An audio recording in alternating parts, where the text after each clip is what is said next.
Jackson inside. He's got that burst. He's down the left sideline. Johnson, you're not catching him. He's going to the mall. That's the wildest touchdown with an etch-a-sketch run. Moore is off to the races on the simple option. Quintrell Jackson. He will sprint 4-6. Going deep in the end zone. Touchdown.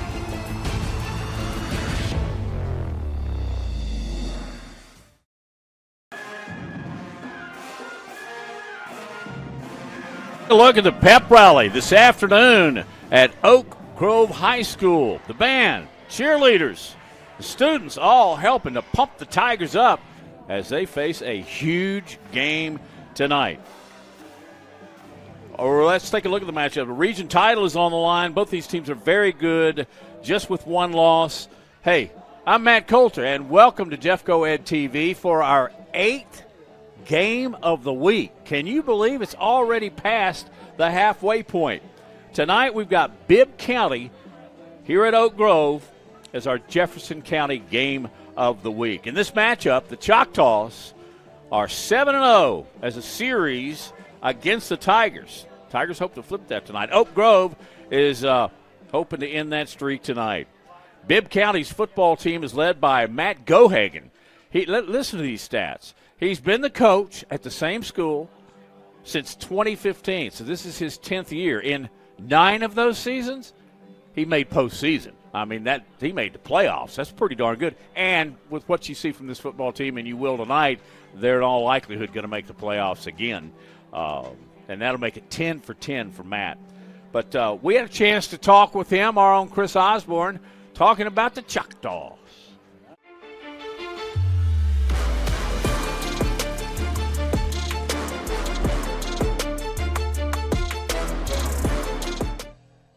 All right, I'm here with Coach Matt Gohagen from Bibb County. Coach, tell me about it. Pretty decent season so far. It's been a good season so far. I think our kids have competed well. So we can continue doing that tonight. That's a pretty tough Oak Grove squad. I know you probably scouted them. So what are you guys going to have to do? You know, they're really physical, so we got to match physicality. We've got to make sure we're getting lined up correctly, and we just got to be smart and play disciplined football.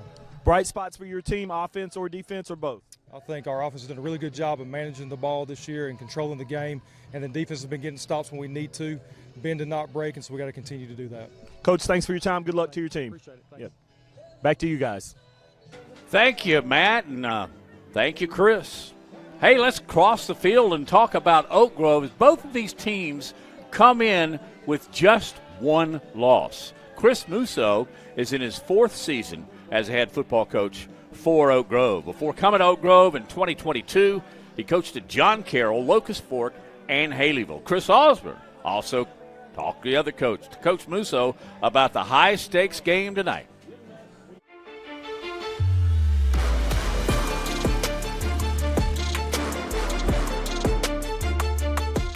Chris Osborne for Bibb Co Ed TV on the sidelines, getting ready for this big game. I've got head coach Chris Musso. Chris, tell me how the year's going and what you expect for tonight. Well, so far it's been pretty good.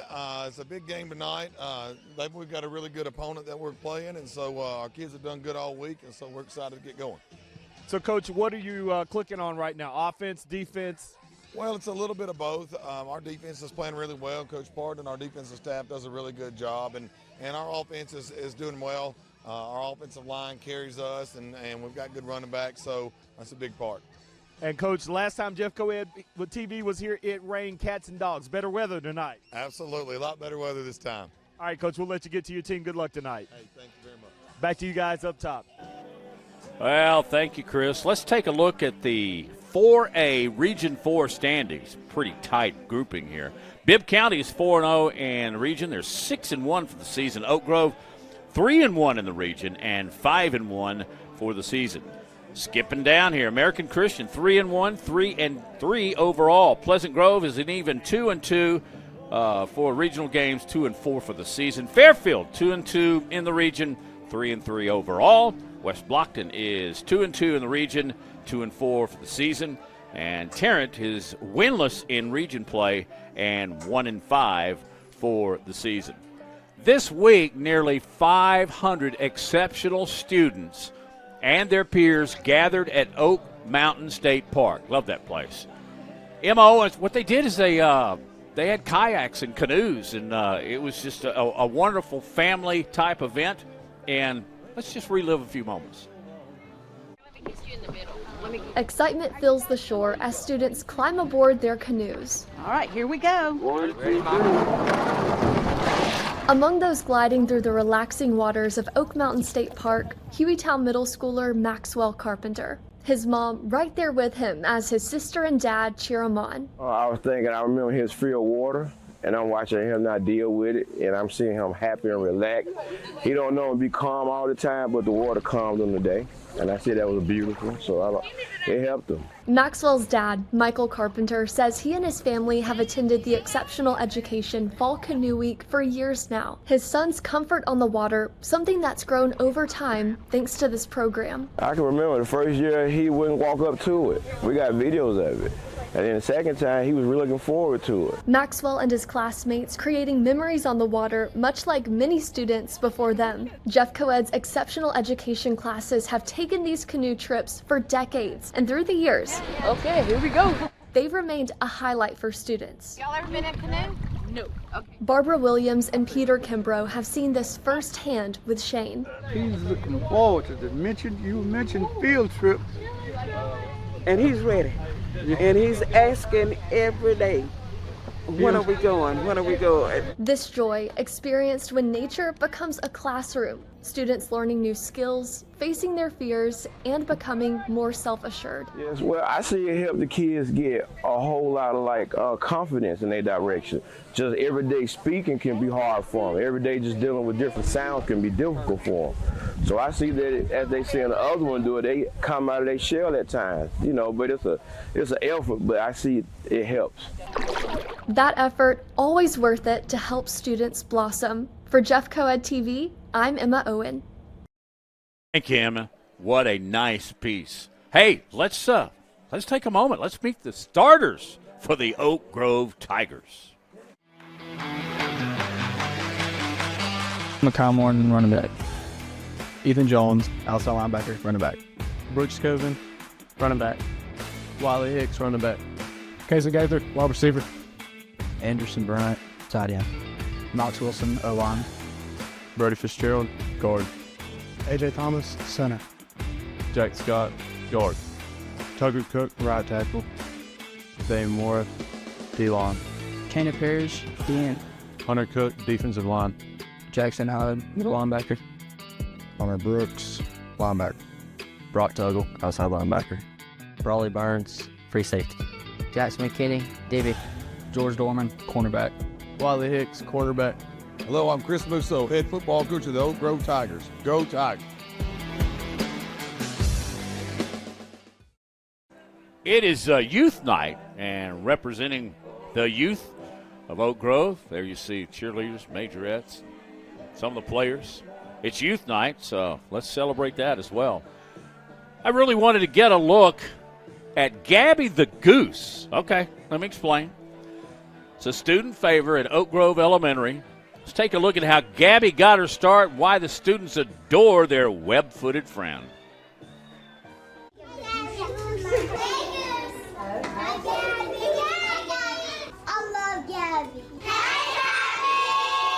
Good morning from Oak Grove Elementary. We have Gabby the Goose here. We already have a mascot that's a tiger, but we also have Gabby the super friend. She just lets everybody smile and laugh, and she just brings everybody's smile on. And I love that about her. So my granddaughter, Memphis, drew this picture last year, and it stayed on my fridge all summer long. So I watched this picture all summer long, and I was like, that's really neat, goose. So I went to the crazy TikTok, as everybody does, and I was like, what can we do for the kids? So we got on the Goose Talk, and if you go on it, it is so fun. They get a goose, also known as a porch goose, and the goose becomes part of their family. You dress them, they celebrate holidays, they bring kindness to anybody that comes around in the classrooms, such as we have here. Sometimes we see her in art, in tech.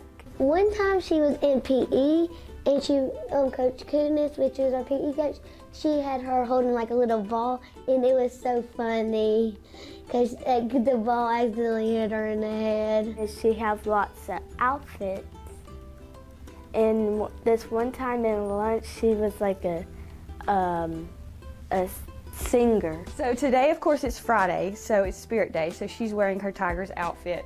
But she has a police outfit that she wears when she goes outside with Safety Patrol and our SRO to do morning traffic. This is her Silly Goose on the Loose outfit with a little cowboy hat. The kids loved this when she wore it last week. They're always asking and they're always wondering what outfit is she going to wear the next day. She has been phenomenal with the kids, and everybody loves Gabby. Seeing the smiles that come and when kids stop by and ask about Gabby, asking how her day is, and then just seeing them react to something so simple, it makes it all worth it in the end.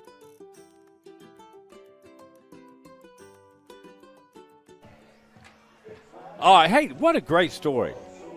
Gabby the Goose. Hey, we're just minutes away from kickoff here in West Jefferson County. Scott Griffin and Caleb Turntine are standing by to bring you the play-by-play action. And also, going to come up with some introductions. Just continue our pregame activities. And a part of that, before we go to the break, here's Chris talking Youth Night with the cheerleader sponsor. Hey guys, Chris Osborne on the sideline pregame. There are about 3 times as many cheerleaders here as normally. Joining me is the head cheer coach, Ainsley Brown. Ainsley, tell me about the youth night. Oh my goodness, it's been so great already, and we've just gotten started. We have so many girls out here tonight, and it just speaks so much volume to this community. They really all show out, and the youth girls have been with us all week, and we have loved getting to love on them and celebrate them with this night. So is this kind of like getting them ready for the next big thing, middle school and then maybe high school? Yes, and it makes me excited because I hope to be here for the long run, and I am excited to see what they have in store in the next few years when they're in middle school and when they're in high school. I'm excited to see them again. All right, thanks so much for your time. We'll let you get back to it. All right, guys, you heard it here. Extra voices, extra cheers from the sideline. Can't wait to hear them, see them, watch them throughout this ball game. But now it is time to pause for our invocation and our national anthem. Ladies and gentlemen, at this time, we ask that you please rise and remove your caps for tonight's prayer, followed by the playing of our national anthem by the Oak Grove High School Marching Band. Tonight's prayer will be offered by Oak Grove High School senior, Miss Daisy Blackman. Let us pray. Dear Heavenly Father, we come to you tonight, Lord, to thank you for this amazing evening. And we thank you for the opportunity for us to all be here together and enjoy each other's presence, Lord. And we thank you for the opportunity for every student to come out here and do what they love, and for all the little ones who have joined us here tonight. We pray for a safe and exciting game for everyone tonight, Lord, and we let everything that we do be done in your glory, Lord. In your precious and holy name we pray. Amen.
Welcome in to Oak Grove High School Football Stadium as we are here for a big region showdown between Oak Grove and Bibb County. Caleb Turrentine here. Scott Griffin will be with me here shortly. The football players and cheerleaders. This is a big game for Class 4A Region 4 standings, a region that was extremely close last year. Only 2 games separated second place and 6th place. It seems like we are on track for that same kind of finish over these next 3 weeks. But these 2 teams have their eyes on a potential region title.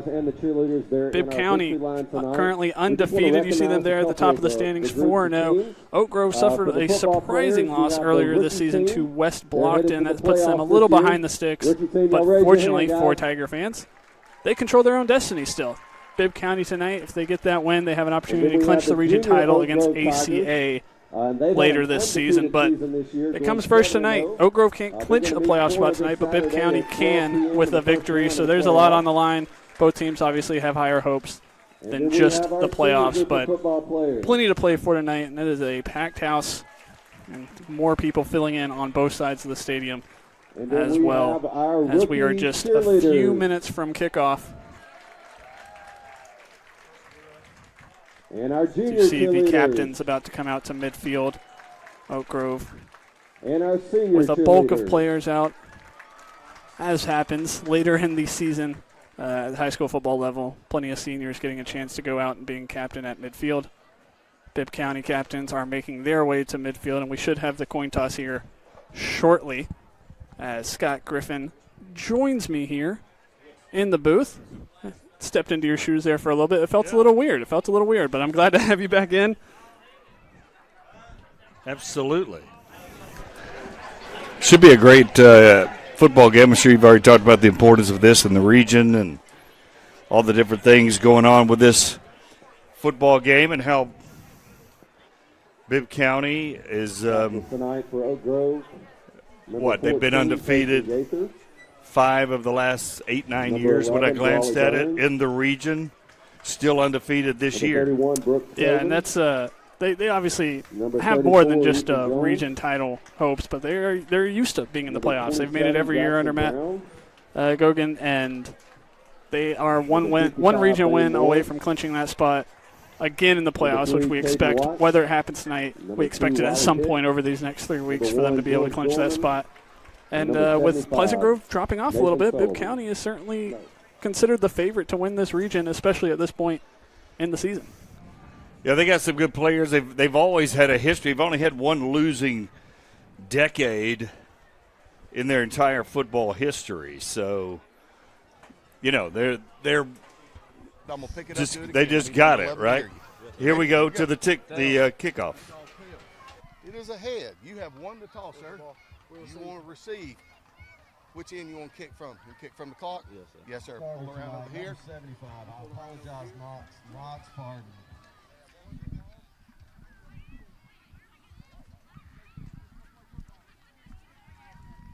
You don't see it very often. Oak Grove seems to have some confidence that their offense might be able to move the ball tonight, get out, grab some early momentum in this game behind their home crowd.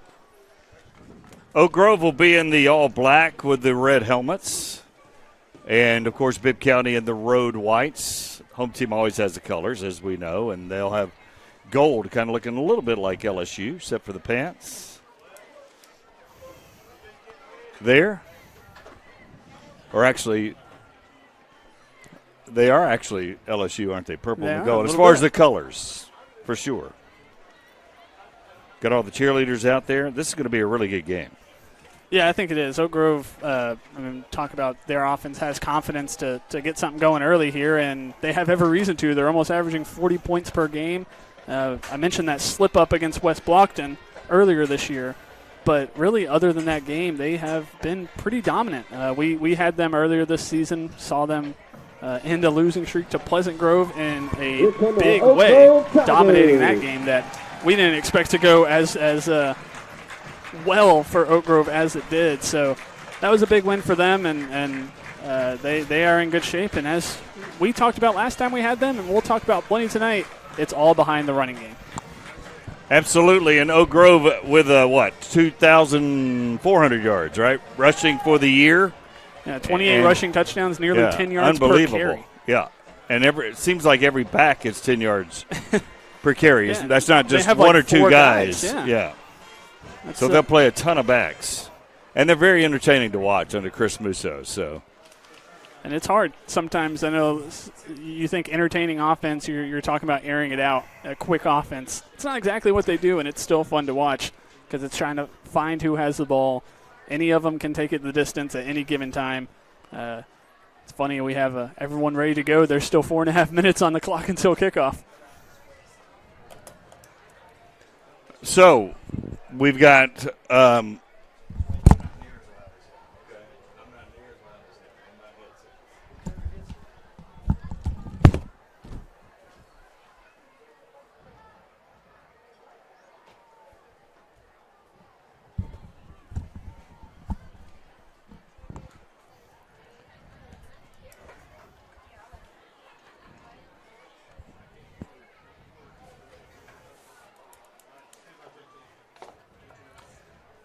good look at Bibb County there.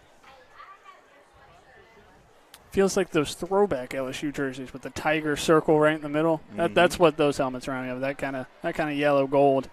Certainly more yellow than gold. Even have the LSU piping on the shoulders. So. And if you wanted to give Oak Grove something with the blackout, you think red and black, a blackout the way they were doing it, you think Georgia. Absolutely, for sure. So Oak Grove has some pretty big guys on the offensive line. Bibb County will play a lot of two-way players. Oak Grove will too. Obviously, Ethan Jones plays some running back. He's their number one linebacker, different things. So they'll both play a lot of players, but I think Bibb County plays more. But when you're at this stage of the season, it's not a big factor.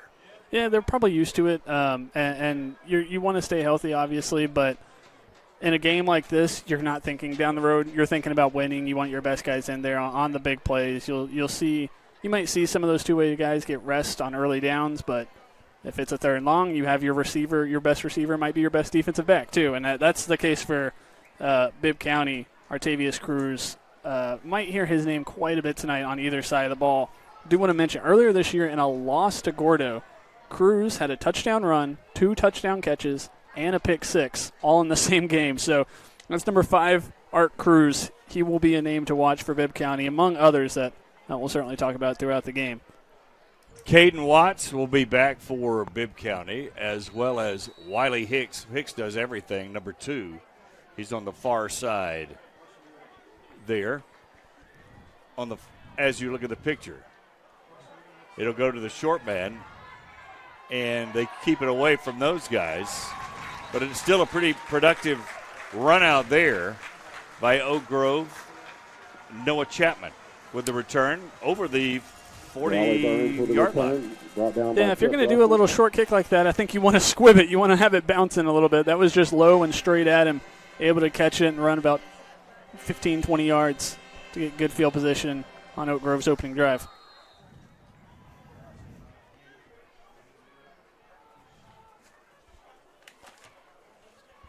Big guys. Tucker Cook right there, the right tackle, number 77. They like to run behind him. They do right now. Right off the bat. Gone. See ya. Touchdown. Makai Martin. Touchdown, Tigers. He had 163 yards last week, and he's got 50-plus on that one. Yeah, he scored his first 2 touchdowns of the season last week against Tarrant, and they go straight to him. Sometimes you feed the hot hand. He is considered, by depth chart standards, the 4th running back on this team. They give it to him on the first play of the game, 58 yards, right off that right side. Barely touched, if at all. And that is exactly the kind of start when they say, we want the ball right away. That's the kind of start you expect once you elect to receive. The kick is up, and it is good for Oak Grove. It is good. With 11:44 left in the first, Oak Grove 7, Bibb County 0. So the Tigers on the board very early. Choctaw's kind of shell-shocked a little bit. But, again, they're so good. You know, they've got answers, I'm sure, already, and we'll see what they do on their first series offensively. Yeah, I don't think anyone thinks 7 points was going to win this game to begin with. No. There's going to take some scoring to get ahead and get control of this game. But, I mean, because of the early kickoff, Oak Grove just scored before 7 o'clock. How often does that happen on a Friday night? Yeah, that's kind of crazy, right? To have a touchdown before the game officially really begins. Probably not everybody in their seats. So here we go. Oak Grove will kick it off now. There's a little pooch kick, and they'll just fall down on it. 46-yard line, so great field position for them. Let's go to Chris Osborne on the sideline. Chris. Let's talk about vapor on that touchdown. I think even the team on the sideline was surprised, but when he broke through to that next level, and then it was a foot race that he was not going to be caught. And on this kickoff that just happened, interesting call there, short kickoff. We'll see what Bibb County does with it. Back to you guys up top. Thank you, Chris. 1st and 10. Bibb County.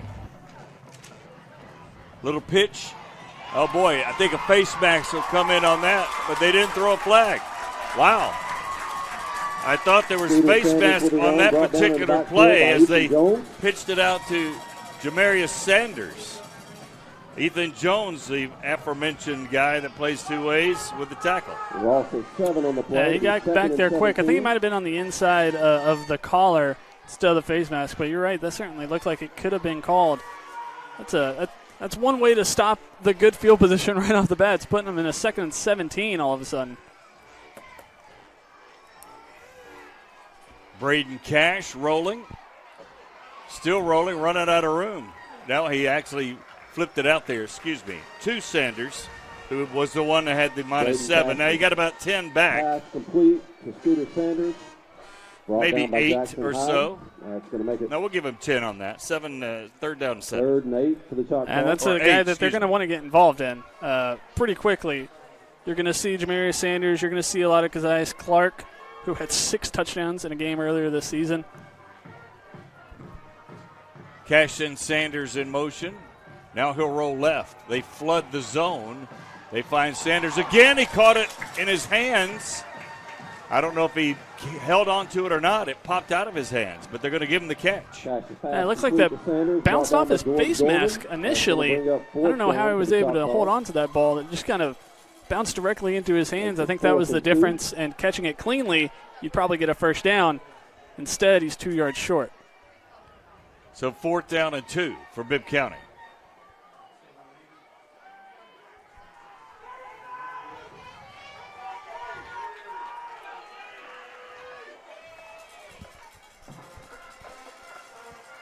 Stacked backfield. They hand it off, and I think they stopped him. They hand it to Sanders, and slicing in there, Brawley Burns was in there, and some other guys. Connor Brooks maybe, Tuggle, as they stop Bibb County, and now they have the ball near the 50. Yeah, that's an aggressive call very early in the game, and that was a long 4th and 2. Yeah, that was a long 4th and 2, and you're thinking strong eye. I think you got a little bit more creative than thinking like a 4th and inches call. Big stop for Oak Grove. They have all the momentum early in this one. Handoff again, and that goes to Hicks, and he won't get a lot on that left side. Good play over there by Bibb County. The Choctaws, a host of guys over there. Wiley Hicks with a run. Loss of 1 on the play. Bibb County's got some bigger players. Jacob Steele, Demetrius Coleman, they've got some size up front. They do, and that's why I think you might see run defense lock in a little bit more after that long touchdown run to start the game. They don't – that play isn't their standard on defense, and, yeah, you have to lock in on some of these handoffs, but that touchdown was on a simple outside tackle run early in the game. Harkey hands off, and, boy, they've got him – back behind the line. That's a great play by the safety, Jamarian Rutledge, flying up as soon as he saw it. And Rutledge is down at the 41. So 3rd down and 15. 15 for the Tigers. And this is not a team that loves to play behind the sticks. Obviously, they don't love to throw the ball that often. I think that game we saw against Pleasant Grove, they finished 0 for 4 throwing the ball in that game, and, of course, they won by 30. Harkey drops it off. Screen, open, but nice open field tackle. Looked like it was going to go for more than it did, but a terrific open field tackle again by Rutledge. Let's go to Chris Osborne again on the sideline. Chris. Brought down by number 8, Jamarian Rutledge. Much for Oak Grove. The Cook twins, 76 and 77 on that defensive stop, were actually on the field together. Normally one plays defense, one plays offense, but Coach Moose mixed it up a little bit. Back to you. 4th down and 5, and Oak Grove's going to run it around in. Can he get there? He may have, and a big hit out of bounds. Bibb County standing over him to create some emotion on the sidelines. Let's see what happens here. Everybody rushing to see what happened on the big hit there, but he got on the corner. Ethan Jones with the rush. Did Ethan Jones? Yeah, I think that's going to be one that Artavius Cruz wants back a little bit. He had the angle on the edge. He stuttered. Yeah. Didn't close down the corner, allowed Jones to get to the side, get the first down. Nothing dirty on that hit. It was a hard hit, but he was still in bounds when he made that hit. But still, big conversion. Surprised they went for it on 4th and 5? I was surprised. Here they go again, a little crossbuck action. Micaiah Martin. He's down the sideline again. Martin to the 4-yard line. 2 long runs in about, 3 carries? He had one that was -4 and then a 58-yarder and a 37-yarder. I mean, he's 5 minutes in, 3 carries. He's closing in on 100 yards. Kyle Martin with the run. That first down brought to you by Alpha Plumbing. If water runs through it, we do it. Call us for all your plumbing needs.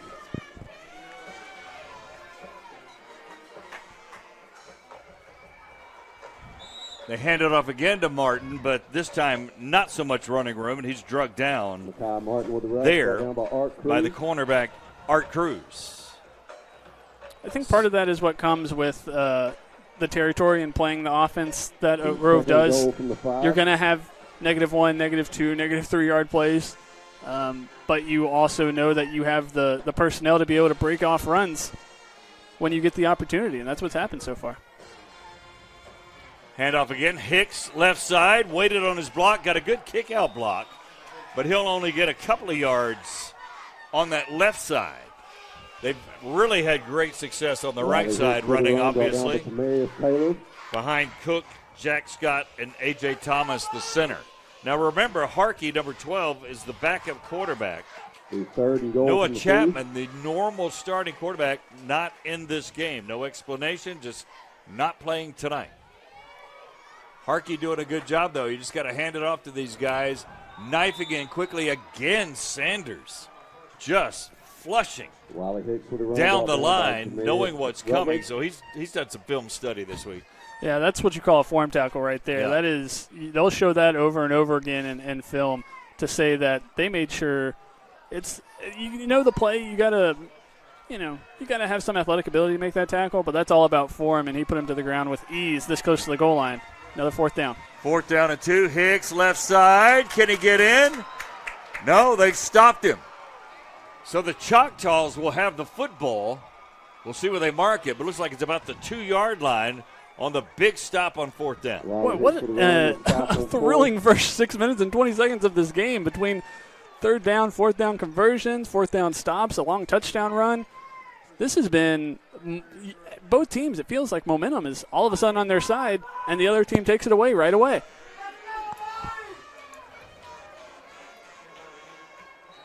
So here come the Choctaws with their second drive, and they're backed up, obviously, to the 2-yard line.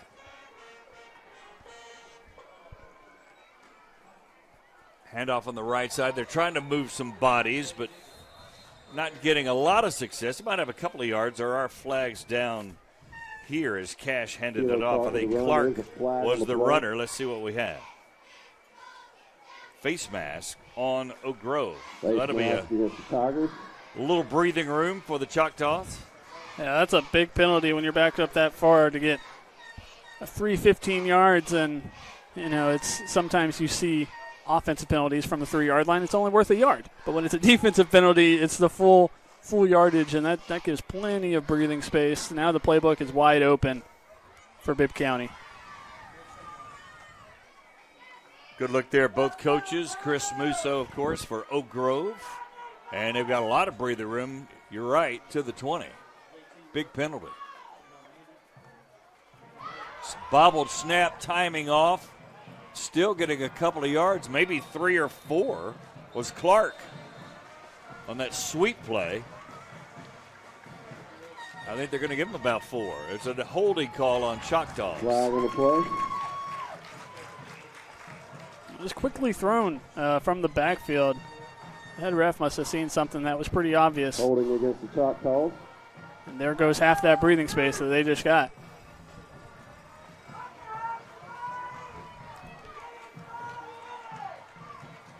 So now they're backed up to the 10. It'll be first down and 20. As you can see, Bibb County's got some size as well on the offensive line. Zavondrez Underwood, the left guard, really big player. Cash rolls, found a man in the soft zone, and they get a chunk of that back as they found Cage Watkins. He just sat down in that hole and got, 12 or so. Yeah, that's a big way to pick up all the yards he just lost, but being able to get back in front of that 1st and 10 mark. Only using one down to get it back into reasonable play calling territory. Yep. Not trying to pick it all up at once. Actually got 13 yards. It'll be 2nd and 7. Football on the 23-yard line. Sanders in motion. They hand to him. He is absolutely eaten alive. Jackson Hyde, defensive end, linebacker, just gobbled him up.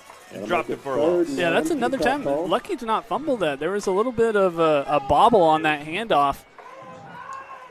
And then by the time he got control of it, he looked up and saw 2 guys right in his face. We'll give him officially 2-yard loss. 3rd down and about 8. Cash rolling. Fires it. Boy, picked off. Hicks has it. Went off the hands of Sanders again. You saw him at the first drive have trouble catching it. Went through his hands, and Hicks was there. Yeah, that's unfortunate bounce. That's a good throw. It was a little behind him on the route. Bounced off of his hands, and just an unfortunate bounce, too, as it fell right behind into the defender's hands. And Oak Grove, once again, with a massive field position edge, as this entire game has pretty much been played on this side of the 50. 1st down and 10.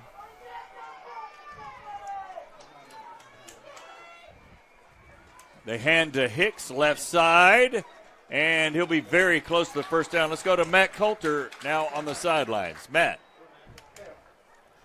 Guys who've been doing football games for a very, very long time, but these two teams are playing with a lot of emotion, and you've seen it from the booth. They are knocking some heads. Very, very physical between Oak Grove and Bibb County. Thank you, Matty. 2nd down it is. And we're just barely into the part of the game.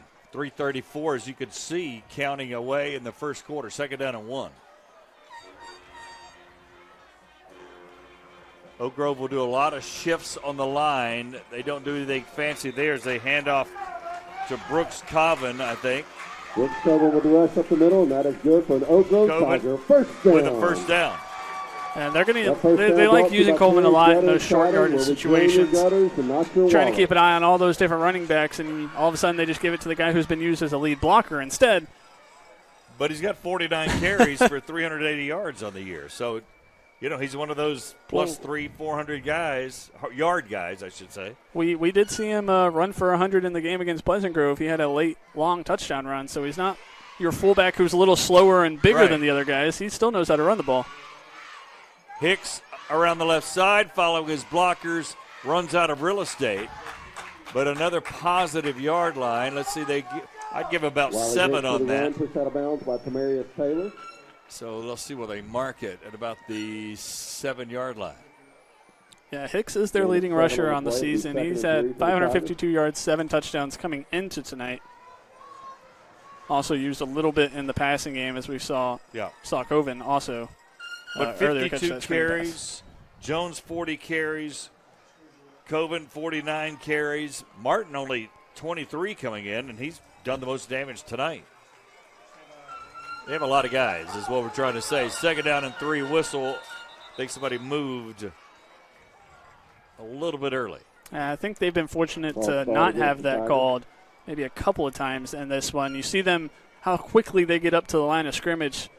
Sometimes you have to wait to get set. You run up to the line of scrimmage and you're ready to snap it, but you have to make sure everyone is set. I think they got away with it earlier. That time it was spotted by multiple officials as we saw flags come in. So they'll mark it back. Still second down, about 8. Again, Harkey goes all the way to the sideline to get that play and brings it back in. Play clock at 13. Good look at some of the fans here for the Tigers. Handoff. Martin, right side, breaks it in, touchdown. Martin's second touchdown from 12 yards. And just like that, he's over 100 yards. It's the first quarter, pair of touchdowns. He has doubled his touchdown total from the season. Oh, whoa. That is a great-looking replay. Boy, I don't know if he broke the plane before that ball was knocked out. There is a challenge system in high school. That one would be very, very interesting. But instead, it's a touchdown. Extra point being blocked. The kick is no good with 2:17 left in the first. Boy, I'm intrigued by that replay. 13-0, Oak Grove. And here's the replay again. If you watch as he comes up into the goal line, this ball, someone reaches in here at the last second.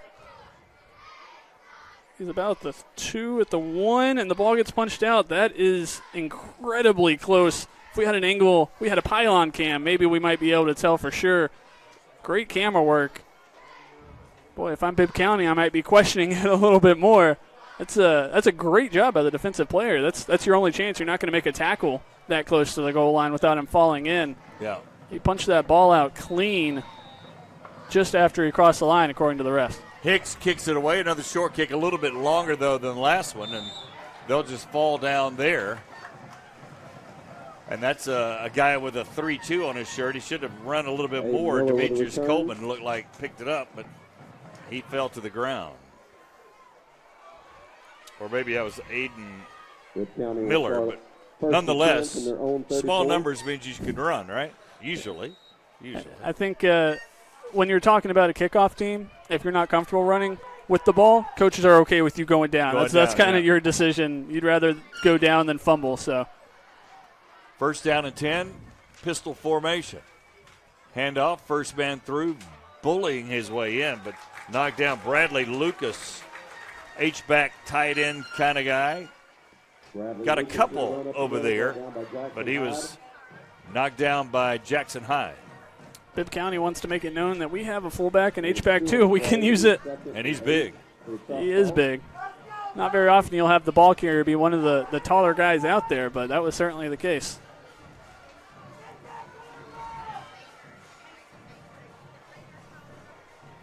Braden Cash, the quarterback.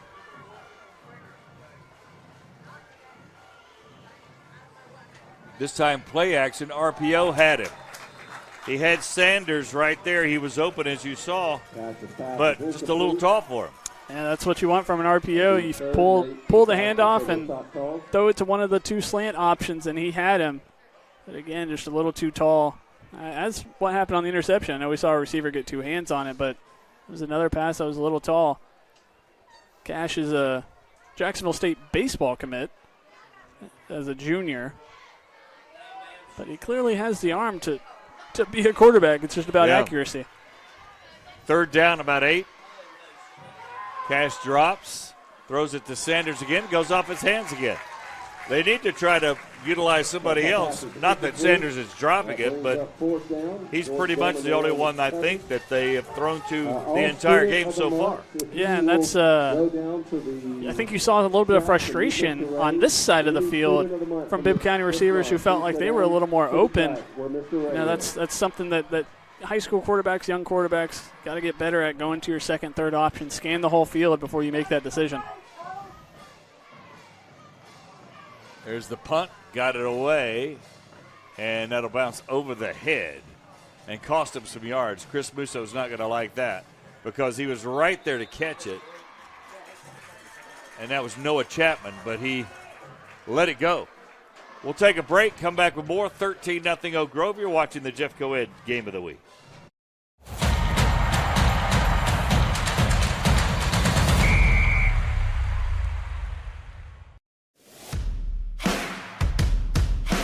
Welcome to Oak Grove High School, where we are OG for life. It's a great day to be a Tiger.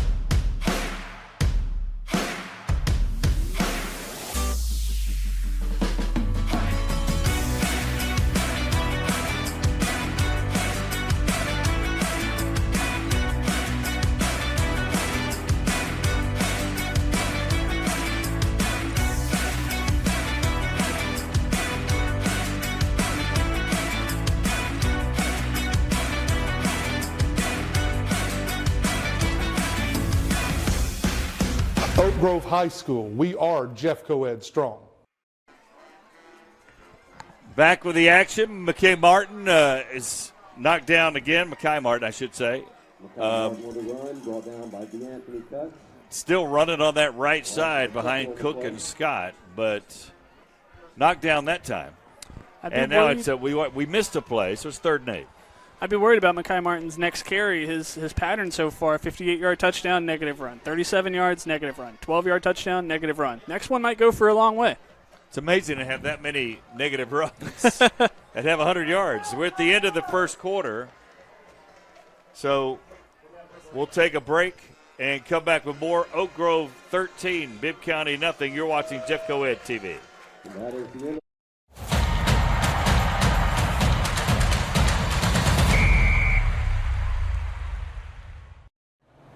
Hello, Jeff Co-Ed family.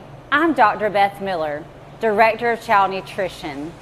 This school year, we are thrilled to offer free breakfast and lunch at no cost to all students enrolled in in-person learning.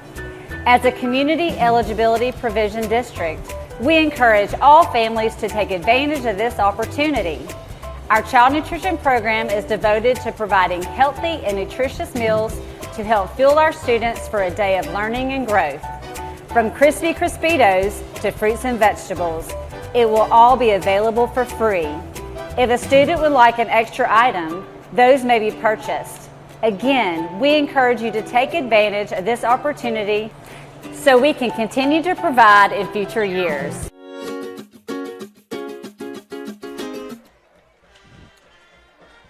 Welcome back to Jeff Co-Ed TV. Scott Griffin here and Caleb Turntine, of course, Chris Osborne, Matt Coulter, roaming the sidelines. Oak Grove taking it to the undefeated Choctaws right now, who are just the last 8 or 9 years the dominant team in this region. Again, 4 or 5 times they've been undefeated. They're undefeated now, but Oak Grove is not flinching at all so far. Harkey, and this is with the backup quarterback. Harkey, the screen, throws it to the fullback. That's Brooks Coven, and he's got a catch. And I like the mix-up of the play call. Yeah, I mean, 3rd and long. If I'm Bibb County, though, they've run it every play. They've had 2 3rd and longs, so they've run screen passes on both. I don't know how you don't come out of the quarter and say, focus in on the screen pass. You haven't seen a pass go more than 3 yards downfield, and you had 4 defensive backs dropping back all the way to the 50. So I think Bibb County made that a little too easy for Oak Grove. Again, Harkey is in, Chapman is not. But he's gaining confidence with every snap. Look at how he follows his blocking. Martin's so adept at watch the cuts here. There's a block. He makes the cut there with the left foot. And that's a great job. That's a great look, too. 54 leading the way there. And him just being patient, slowly getting behind him, had his hand on his back, knew exactly which direction. And that's when the sign of a good running back and a good offensive line is being able to communicate and work together while the ball is in play. 9-yard run for Martin. Handoff, Coven again, and he's got the first down, and he's over the 45-yard line to the 46-yard line. Another Oak Grove Tiger first down. Bibb County's not careful. This game can get away from them with the way Oak Grove plays. A 2-touchdown lead already almost feels like you're in control If they go down and score again, you're looking at a team that will run the clock, run the ball, and then your possessions will be limited. First down and 10, handoff. Ethan Jones, right side, and second time he's had an outside, but first time he got a first down of about 6 yards. That time he didn't run into anything but trouble on that far side. Coleman was there. Tate was there. Hatchett came up strong as well. Yeah, it's funny. That's Bibb County's 5th tackle for a loss already in this game, and it doesn't feel like it at all because of the way that Oak Grove has been able to bounce back after all these negative plays and always seem to make up for it, even for a team that you don't want to get behind the sticks. Second down and 12. There's that crossbuck action again. They hand to the fullback, Coben, and he hands off to Hicks. And that was explosive against Pleasant Grove. But only got about 3 there. It felt like they would pocket that until they needed it, and I think they scored touchdowns on the first 2 times they ran that play against Pleasant Grove. Good job by Bibb County's defensive ends to stay home. Interesting to see that, if Chris or Matt can get on that. Harkey comes over pretty much every play, every other play, to really talk to Musso as opposed to relying on signals. I'm assuming that's just the way he's getting the plays. That's a backwards pass, but the whistle's blown dead. False start against the Tigers. Procedure call. That'll back him up. So it was 3rd and 9, and now to be a lengthy 3rd and about 14. Yeah, I imagine part of the play calling system comes from they might be long play calls. Here again. Yeah. You have so many different handoffs, so many different blocking schemes, so many different ways to run the ball back there. It's not a simple handoff left, handoff right. But also maybe part of it is making sure that your young quarterback, who hasn't been starting all season, gets the play call correct. Musso had to call time, 6 seconds left on the play clock, so he'll spend his first timeout of the first half with 9:04 to go in the second quarter. We'll take a quick break, come back with more. You're watching Jeff Co-Ed TV.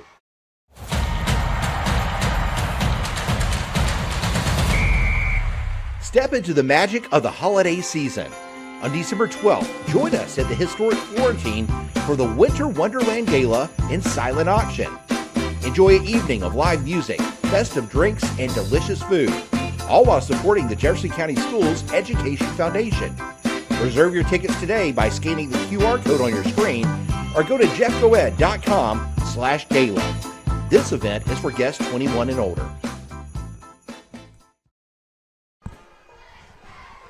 Welcome back here to Oak Grove.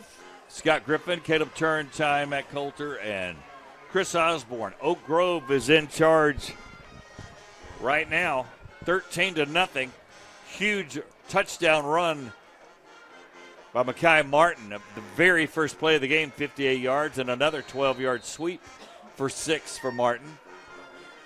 And Oak Grove's had the ball most of this game. Wide open is Martin. Caught it at the 43. Collared at the 28-yard line. And that right there is why you run those screen plays. That's mixing up play calls. You finally had that defense up. You saw them go for the swing pass, and Mekhi Martin leaks behind on the left side. And I mean, credit where credit's due. It looks like an easy throw, but he made the throw. And another 3rd down conversion. Oak Grove threatening to put this game out of hand early. 30-yard gain there. Easy throw for Harkey. And then you got to love Martin and his cuts in the open field.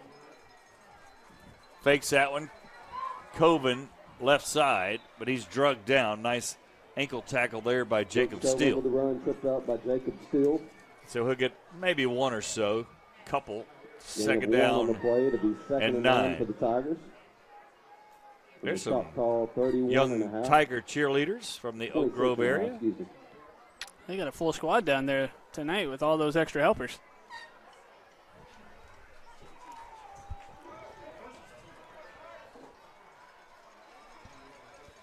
Handoff left side. And not much running room there for Hicks. Wiley Hicks with a run brought down by Brendan Tate. And he might get 2 and make it 3rd down and 6. A little over 6, actually. That's why you see more of those tearaway shirts at the college and NFL level, as he got held on to in the backfield. If he could have slipped away from that, could have gotten a few more yards. 7:26. Oak Grove has been in charge of this entire game. Harkey drops wide open, and he just overshot Hicks. Just lob it up for the lollipop throw, and he a little bit too much on the line. Yeah, I don't think that's on Harkey, especially a young quarterback. He might look back and say, yeah, Hicks was in space. Yeah. Hit him where he is. But he slowed up his route right away. He was open, and he kind of slowed down, expecting a shorter throw. If he had just kept running right off the bat into the end zone, that would have been a touchdown. Harkey drops, great protection over the middle, or actually coming out to this outside was Hicks, and it went off his hands. And that's so that was a 4th down play, and Bibb County gets it back. Yeah, that's exactly what Bibb County wants to do. Obviously, they've converted a 4th down already, a couple of 3rd and longs, but still, eventually you get to the spot where you get them in 3rd and long and 4th and long consistently. You feel more confident in your defense to make stops against the passing game than you do against the running game. So here comes the Choctaws. Braden Cash.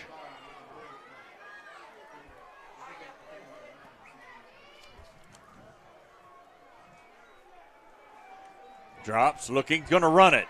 Boy, they did a clear out on this right side, and Cash still running, and he'll be out near the 50-yard line. So it's about a 25-yard scamper for Cash, the biggest play of the day for the Choctaws. Let's go to Chris Osborne on the sidelines. Chris.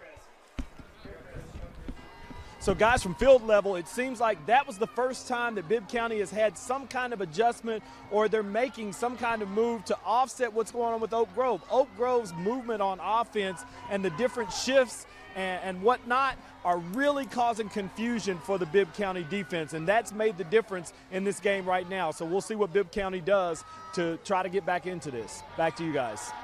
Handoff inside. And getting bashed down was the runner for Bibb County. Gain of 2 on the play. And that was 2nd and 8 for the Trip Russell. From the Tiger 49. And suddenly, after the first 6 minutes of this game, that felt like they were dragging on because of how many stops and change of possession, touchdown, big runs. Now suddenly, we're at the midway point of the second quarter. So Oak Grove took off a lot of clock on their last drive, and Bibb County is kind of reciprocating that right now. Bradley Lucas is the pistol back behind Cash. He's heading, there's a false start there. Cinder almost was going to snap it. Left tackle jumped with him, so that'll go Trey Hedrick. Just a little antsy. That'll back him up 5 and make it 2nd down at about 13. You see some frustration even with just a simple thing like a false start. And don't get me wrong, when you're down 2 touchdowns, some urgency even this early in the game, there's a good way to play with the emotion of trying to get back in it. But you don't want to get to the point where you're getting frustrated at all the little things. That boils over when you're already down 2 touchdowns. Bibb County needs to keep that in check right now.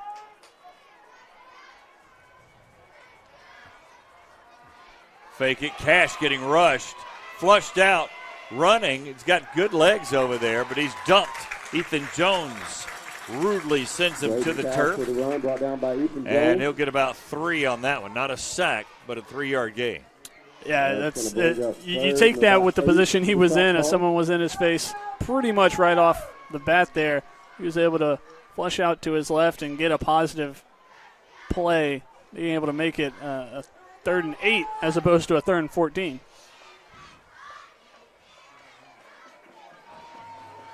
Football at the 49-yard line of Oak Grove. Bibb County's had decent field position. Handed off. Left side. Fullback knocked down. McKinney came up to knock down Lucas. He'll be a couple of yards shy, maybe about a yard. So an easy fourth down call for Bibb County, who went for it earlier on about 4th and 3. And this is probably where I think this is where you get that jumbo package in there. Getting maybe 2 feet. It's a short one. And a nice play call, thinking that it's 4-down territory, go with the draw play, pick up 7-8 yards there. 4th down and 1. Sanders goes in motion. They fake the pitch. Cash gets it, and he's got the first down.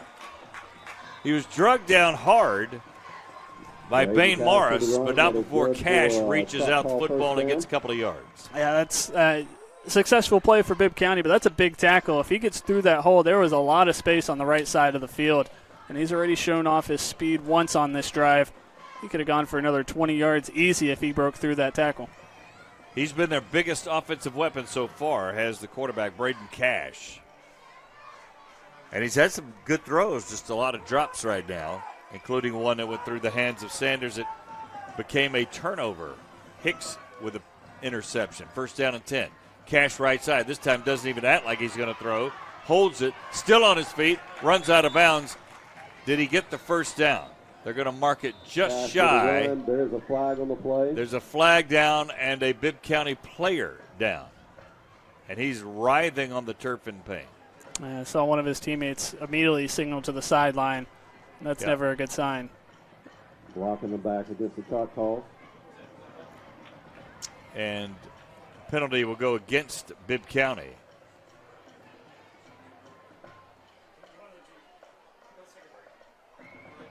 We'll take a break as they attend to the player here. 13-0 Oak Grove with 3:52 to go. You're watching Jeff Co Ed TV.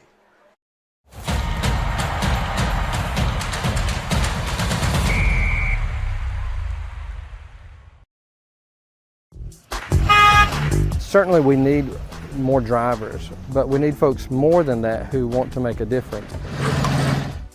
It's the best job in the world. Bus drivers are doing a tremendous job in receiving kids each day with a smile, sending them home each day with a smile, making a difference in their lives. Most bus drivers are there to invest in the children as well as to gain an investment for themselves. We're excited that you're interested in being a bus driver trainer. The potential is great about changing lives.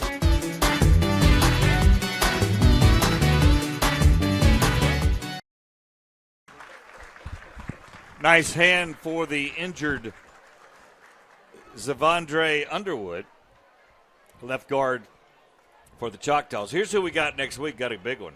Clay Chalkville. They may be playing the best football of any high school, any classification. You wouldn't get a lot of any arguments. State, maybe. Yeah. Take it on Oxford. That's a big game at Clay Chalkville for the region. And we'll have it for you right here with the pregame starting at 6:35. So I think it was a hand to the face. So they backed up Bibb County. They get an injury to a starting guard and then got a penalty against themselves. So it'll be 1st down and about 18, right? And then they just moved it back up 5 yards? Yeah, somehow. It's very, very confusing. They had to run in the backup, and then he jumps off sides. They ran in the backup right tackle, and then he got jumpy and cost them 5 more. And what might have been a 15-yard penalty ends up being that extra 5 yards anyway. And this is a young offensive line. They don't have a single senior out there. 3 juniors, 2 sophomores. When you already have an injury, he's coming back in the game. Yeah. Which I'm actually do not think is allowed. A penalty doesn't. Without a play. Without a snap. It has to be a Yeah. play or a timeout, I believe. Yeah. I don't think it has. But no one's telling him to get back out there. Yeah. So. And that can happen. So back-to-back penalties really has the Choctaws backed up.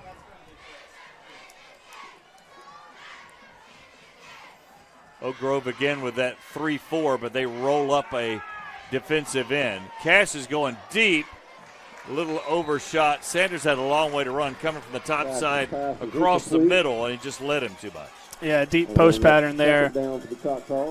You need to hold on to that ball a little bit longer to allow that route to develop across the middle. He did have him.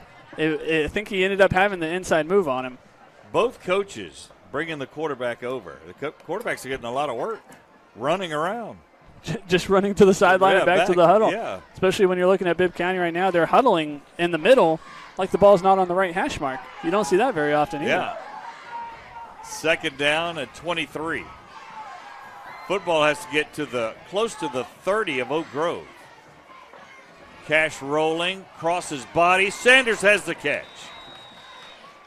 That's a terrific throw rolling to the left. Being able to find a crossing route. You got to put some speed behind that ball because defenders will jump in front of that. 15-yard gain, Cash to Sanders. Here's a look. Oh, just over the stretch of the linebacker Dropped there. it again almost. Popped up. But that's a big 15 yards. Get to yourself where you can open up the playbook on third down.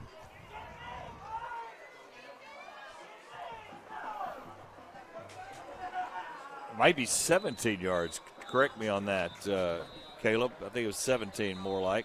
Timeout Oak Grove. Timeout called by Oak Grove. As suddenly Timeout is brought to you by America's First it's Federal gone Credit down Union, to a helping you third build and credit 6 and long-term financial after a help. first and 23. It's kind of been the theme of this game. It's a little bit of back and forth. No one, even with Oak Grove being up 13, it still feels like they need that extra little oomph, some play, something to happen to truly take control of this game. Meanwhile, Bibb County is doing just enough to feel like they're still in this. When we're only 3 minutes from halftime, it really is starting to feel like they kind of need to score right here to change the feeling of this game before going to the locker room. Again, the football has to get to just about a football length shy of the 30, and they're a football length inside the 36. I think you're probably, if the earlier possession is any indication, which might be why Oak Grove just took a timeout, I would expect that same kind of draw play. You expect this to be 4-down territory. See what you can pick up on third down. You don't want to put everything on fourth down, but pick up something either with legs of a draw or your quarterback. Cash throws back against the motion, wide open. Sanders, touchdown. No, that's actually not Sanders. It's Art Cruz, starting cornerback. They look so similar, but Cruz, as he waited under it. Watch this throw. Boy, that is a perfect throw just in time for the safety to get there, and Cruz being able to reach out across the goal line. He's not in on every play, but when he gets in here, Oak Grove saw it happen. You saw that they had two guys on him, as that was double coverage, but they were both playing underneath. No one was over the top of him. He was able to beat him off the line of scrimmage. Here's a fake. Cash will easily run it in, dive it in, actually.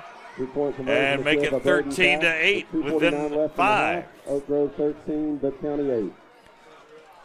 Boy, I think they kind of trapped that Oak Grove defense in the same way they trapped me. I'm thinking maybe they try to pick up something small on third down, and they went over the top, being able to get all of it and then some. Got this deficit from 13-5 with the 2-point conversion. And that's how you change the feel of a game right before halftime. So,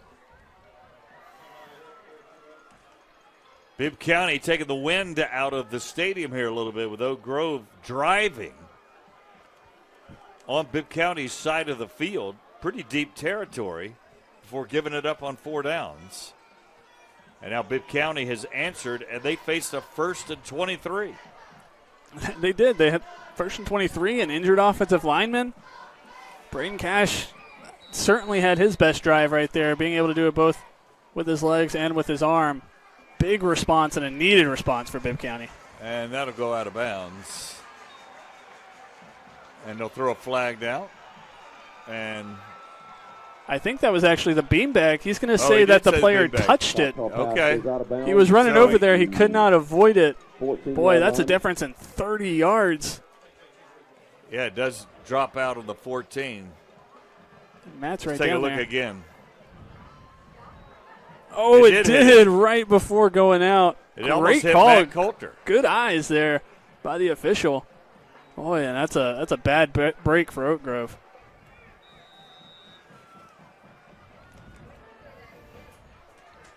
(13-8). Good football game right here. 2:48 to go in the first half. Handoff. Martin, right side again, where he's been ultra successful tonight.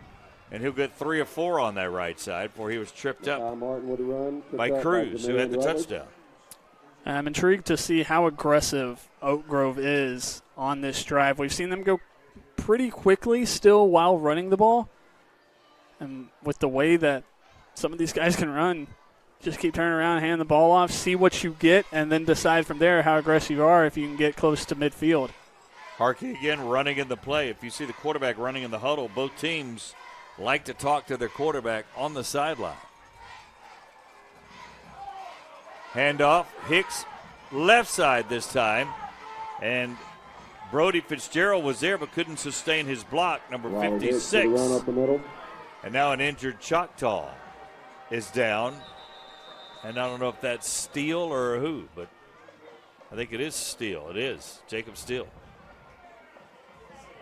No, actually, that's Rutledge, the safety that is writhing on the field in pain. Now he's up. Boy, he gets up. That's when, I mean, it might be cooler than normal, but I'm sure you can still cramp out here. It's still Alabama. And that's when you see someone writhing on the ground like that and get up and try to walk it off, that's usually going to be a cramp. Looks like he's leaning with that shoulder as well. We'll see what they come up with over there with the trainers. 3rd down and 2. Now, if you don't get this, you got to kick it, I would think. Well, that's why they're not worried about rushing right now. Play clock started very late. Yep. And the clock kept running. They could tick this all the way down to about a minute, even if they don't get this 3rd down conversion. Looks like they're going to snap it early, though. Handoff. Martin, right side, bread and butter, breaks it, secondary, drug down at the 42-yard line. Now Martin with a run, and that is good for an Oak Grove 19 yards for Martin. That's another big play. Bibb County being able to chase him down that time.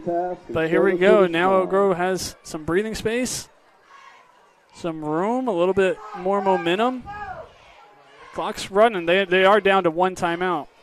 But I would expect to see them get a little bit more aggressive now that they're within striking distance of the end zone. Still huddling, however, to call the play with that backup quarterback in there. This time Martin straight up the middle, got knocked down.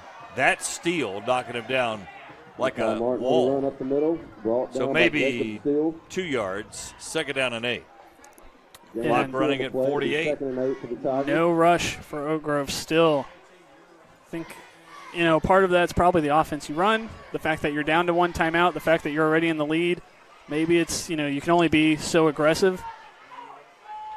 But Bibb County is also just fine to let this get to halftime, being the last team to score. And Musso and his team not in a very big hurry, even though they're very near the 50. They do throw it. Out to Hicks, left side. And he'll get thrown out of bounds, but stay in. Well, now they're going to say he's out of bounds at the 50. Or timeout, all right? So Oak Grove used their timeout. He got thrown to the turf. The clock was running. So it'll be 3rd down and 2 with 14 seconds to go. I don't know if you got a 50-yard play in this playbook that Oak Grove runs. Or a quarterback that can throw it 50 yards either.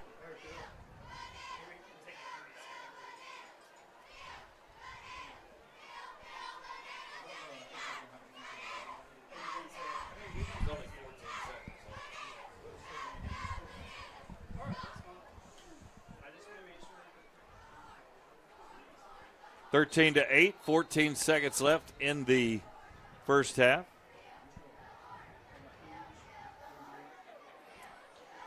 While we're waiting, I will say another big game to keep an eye on in Jefferson County. Mortimer Jordan and Gardendale. Yes. One we did last year. Big rivalry game. That game is tied at 7 at the end of the first quarter.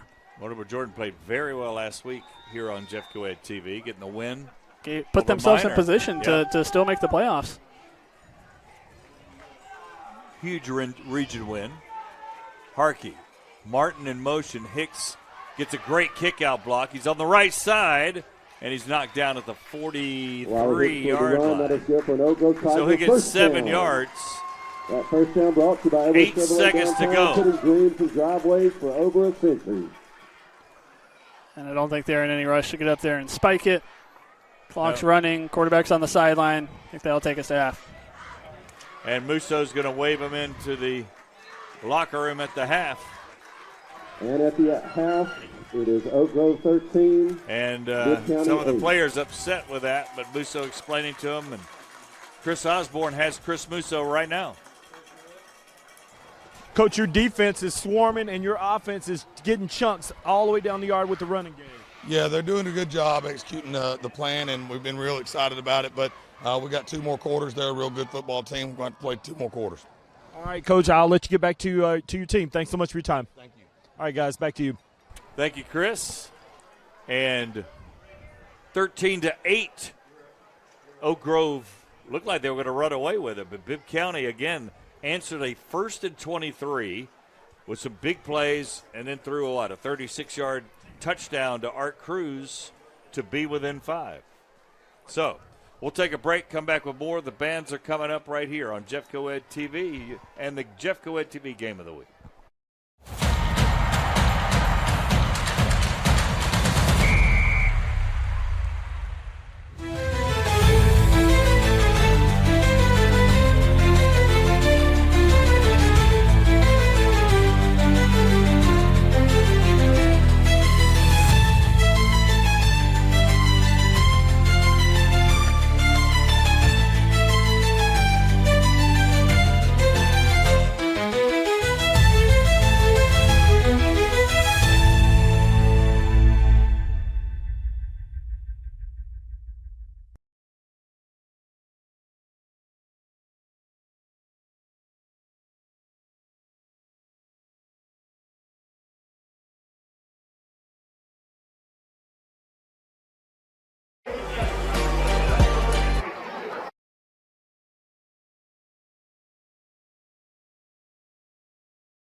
Bibb County band is out here ready to take the field. Some of the teams getting out there to wait.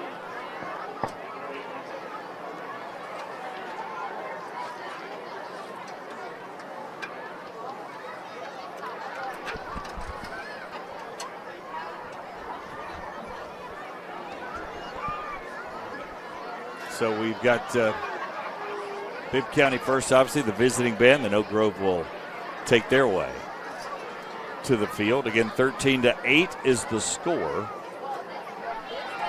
here at the half. Scott Griffin, Caleb Turrentine, Matt Coulter, Chris Osborne here. Next week's game, good one, Oxford, Clay Chalkville. Again, that'll have a lot of region implications. I don't think I've seen a better team than Clay Chalkville this year. Thompson's really good. They've lost to him 3 straight years, which is that's just hard to say or believe. Yeah, Clay Chalkville.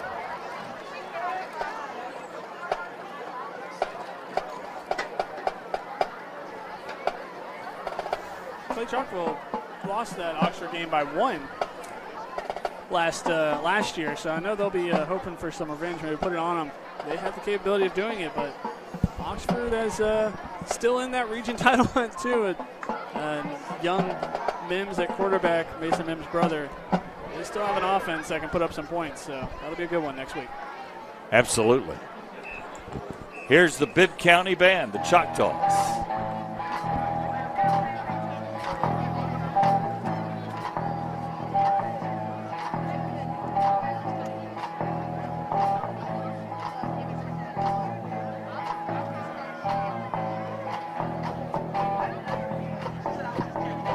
Good evening, ladies and gentlemen. Please welcome to the field the Bibb County Purple Pride Marching Band, presenting tonight's show, The Elements, featuring music from Metallica, Phil Collins, Jerry Lee Lewis, and Earth, Wind, and Fire. Assistant Drum Major, Jameer Johnson. Is your band ready? And now, ladies and gentlemen, please put your hands together for the Bibb County High School Purple Pride Band.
The Purple Pride Band is under the direction of Mr. Damon Sweeten, led on the field by head drum major Miriam Russell and assistant drum major Jameer Johnson. Color guard sponsor is Connie Johnson. Dance line sponsor is Kaylee Vernon. And the majorette sponsors are Amber Brown and Caitlin Johnson. Thank you and have a great night.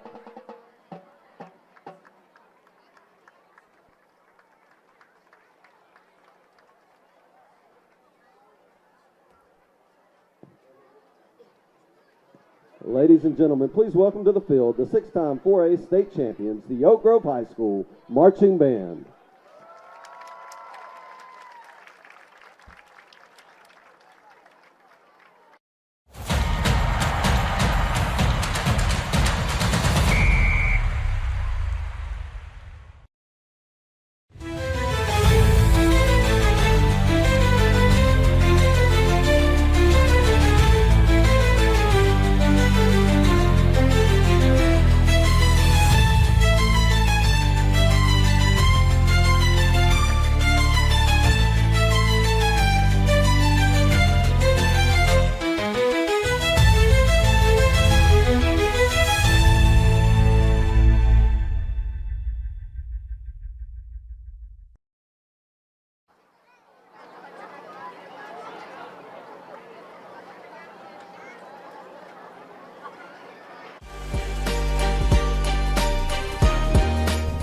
Hi, I'm Aubrey. And I'm Lily. And we're the drum majors for the 2025 Oak Grove High School Marching Band. Our 2025 program is titled Loretta. It features the life story of famous country singer Loretta Lynn. This show represents the hardworking miners in our community in Oak Grove. We hope to see you at the show.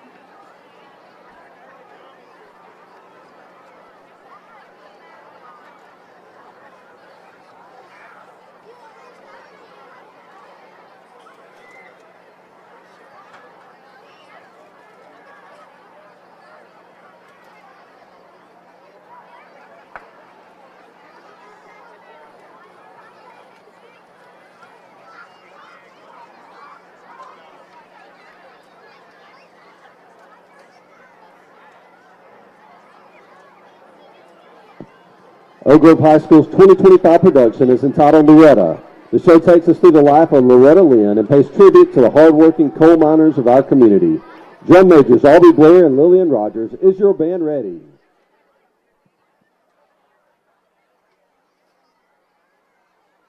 Presenting their 2025 competitive program, Loretta, Jefferson County Board of Education is proud to present the Oak Grove High School Marching Band.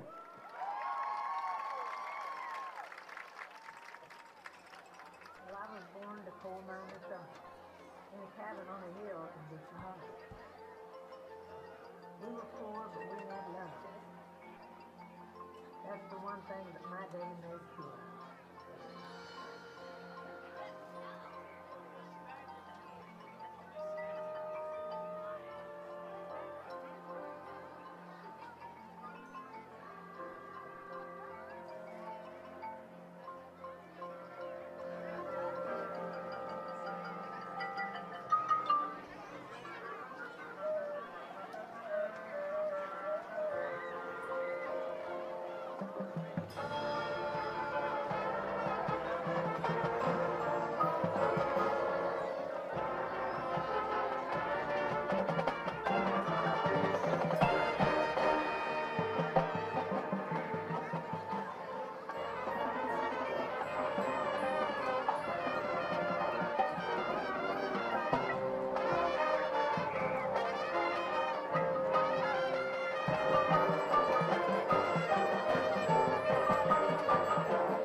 I've seen the thing that's free.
The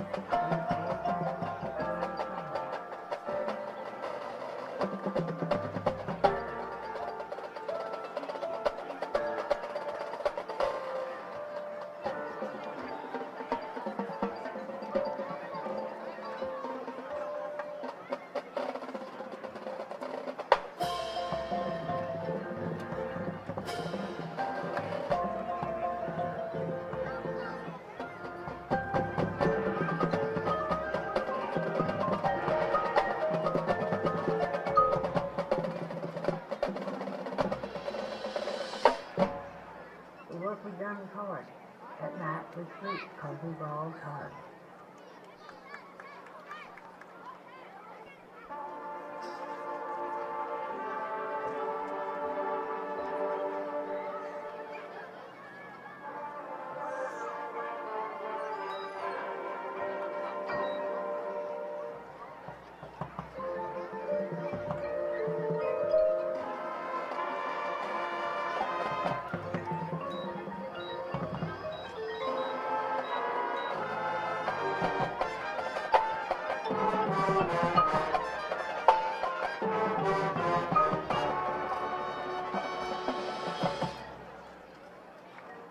I remember well, from wherever I do work.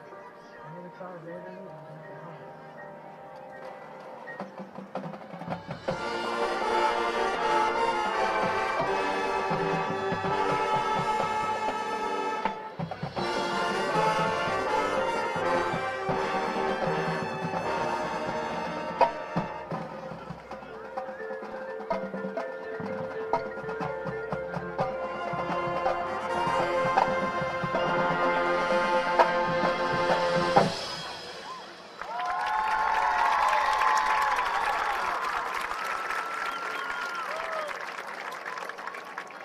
Once again, the Oak Grove High School Marching Band. You can show your support for the band by visiting concession stands. Every dollar you spend goes towards the band's travel and competitive expenses. And the band would also like to thank Alpha Plumbing and the Gypsy Kitchen for sponsoring tonight's halftime performance.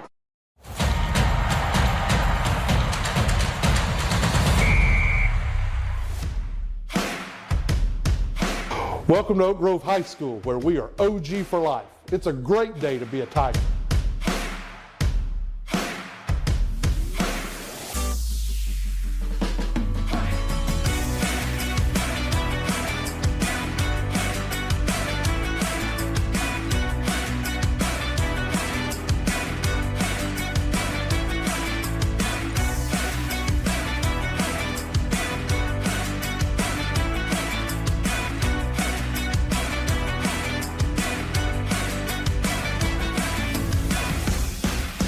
Oak Grove High School, we are Jeff Co-ed strong.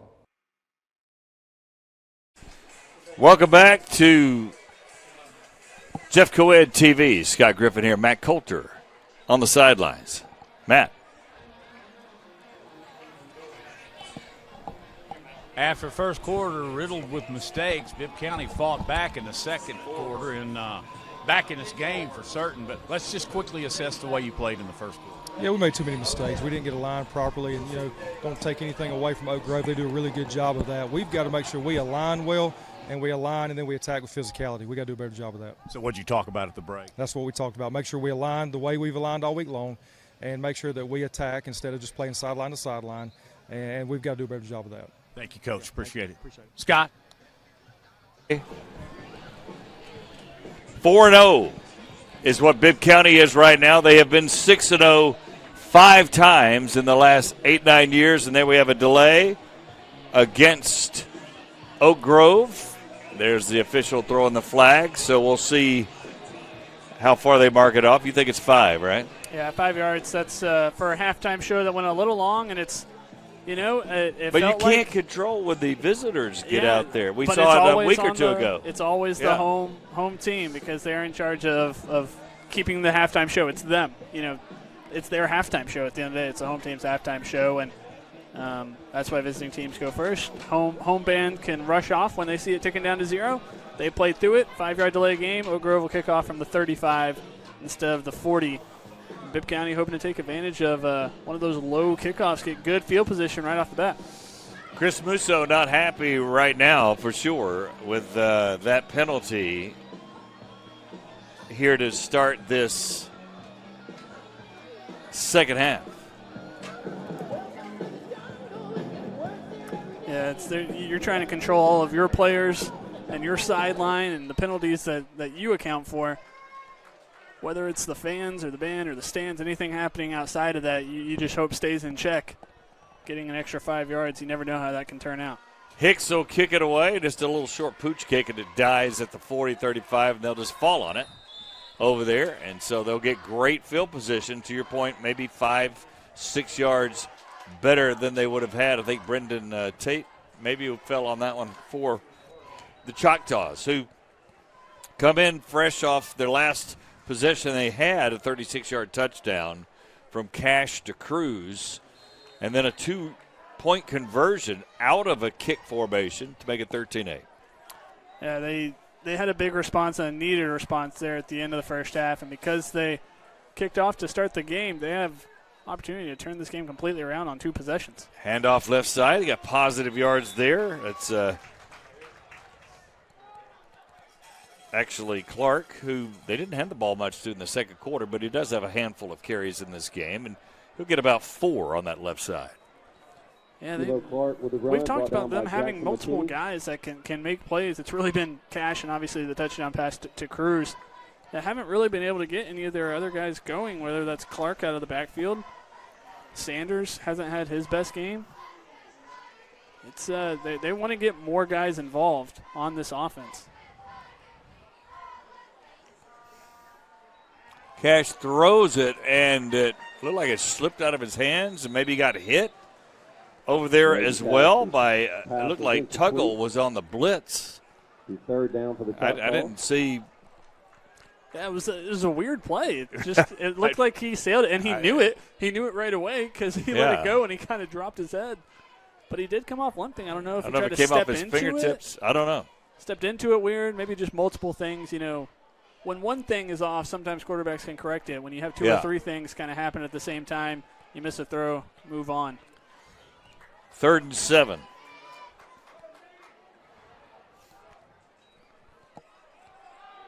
He's rolling right. He's rolled a lot tonight. Tucks it, trying to make it happen, and he might get a yard, but he's not going to be near the first down to the 48-yard line. So certainly you don't give Oak Grove field position here, and they will kick it away. Yeah, I think you like the fact that it's 4th and 3. Might see him try to draw him off sides real quick. Oak Grove sending nobody deep. They're ready to snap this ball. It's 4th down and 4. I think Here comes the pooch punt. Yep. Now Hicks will drop back. Cash, let's see if he does anything out of it. Nope, he'll kick it away. And that goes out of bounds. Badly, so they'll mark it way up. Chain gang's already moving, but let's see where they mark it. That's going to be about a 13-yard punt. They could have backed him up and really used that field position, but Cash just shanked it and rushed it when he really didn't need to. Yeah, I mean, you're a quarterback. I understand you can't expect too much, but also if that's going to be in your playbook, if a pooch punt's going to be in your playbook, you have to practice enough to know, hey, you're on the right hash, and that return man is on the right hash. You have so much field to work with on the other side. Left. Let it roll. Harkey hands to Hicks, left side, breaks the tackle down the sidelines, and that's what Oak Grove can do. They just so quick out of the box. And let's see how far they give him. 23-yard run. Yeah, Cruz nearly ripped that ball out. Forced him to step out at the very least, but a big run right off the bat. And once again, you think one team has momentum. Bibb County comes out, gets the ball first, good field position, and then suddenly they have a short punt, a big play, and Oak Grove looks like they're back ready to take control of this game again. 22-yard run, I stand corrected, but 1st and 10 nonetheless at the 38. In motion, Hicks, they don't hand to him. Coven left tackle. He's had success. Again, he's got 40-plus carries on the year. That's a lot in this offense. Coven with the run, brought down by And Coven will get, about 4? It'll be second down and 6. I like the way that they make you honest, handed to Coven, right? They do. You can't just suck up and, They use their other guys to go out wide. Coven, often a lead blocker. He's also used in the passing game. He's got both screen passes. It's the way that they mix up how they use it, when they use it. And, yeah, you think some guy who's playing well is going to get the ball 3-4 times in a row. That doesn't happen. You barely see consecutive carries with this offense. Handoff. Martin upended. Cruz came up hard, the man that had the touchdown catch, and flipped Martin here. Yeah, they're going to get a hold or a block in the back there, too, on the edge. He kind of blocked Cruz straight into him. And it's against Oak Grove. Hold against the Tigers. You see all the little decals on the helmets for a lot of these Oak Grove Tigers. I don't know if we get a shot of that or not, Rocket, with some of the guys, the decals on the helmets for Oak Grove. But Harkey has, I don't know if he has one, but I'm going to guess after tonight because he's making good decisions. He doesn't have a lot of stats per se, but he's handing the ball off. There's no bobbling, and he's had a solid night. Yeah, I mean, he's 4 for 6 completing passes. He hasn't been asked to do a lot, but you got to take care of the ball in an offense like this, and he's done that. Second down and 22. Throws it wide open and caught, and I think they're going to have a first down on that play. Harkey's pass complete to Gaither down the side. And that is good for an Oak Grove Tiger. That's exactly what we were talking about. They tried to leak out a receiver again. The play that they ran earlier while he was wide open, and it was covered. He kept the ball in his hands. He waited for routes to develop, and he hit a man across the middle. A second option. It's a great play. I think there's a sideline warning there on Oak Grove. They wanted roughing the passer, didn't get it.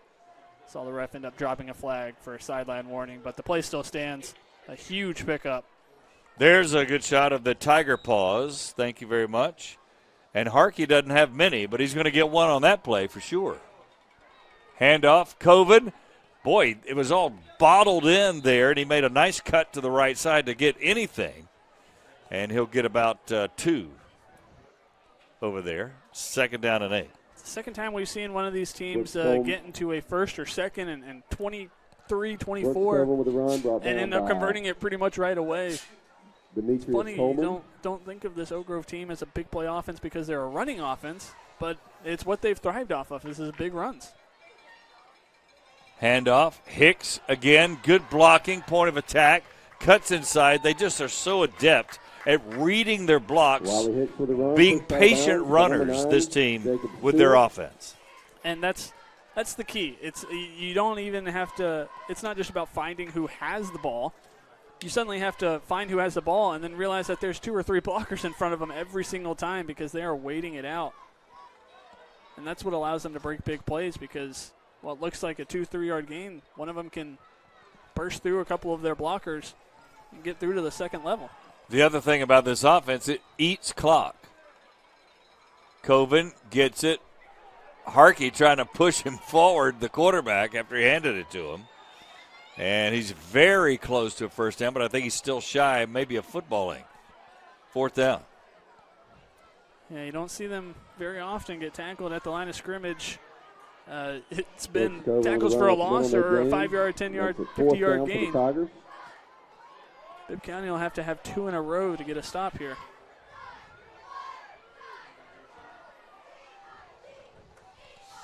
Inside 8 minutes to go here in the third quarter.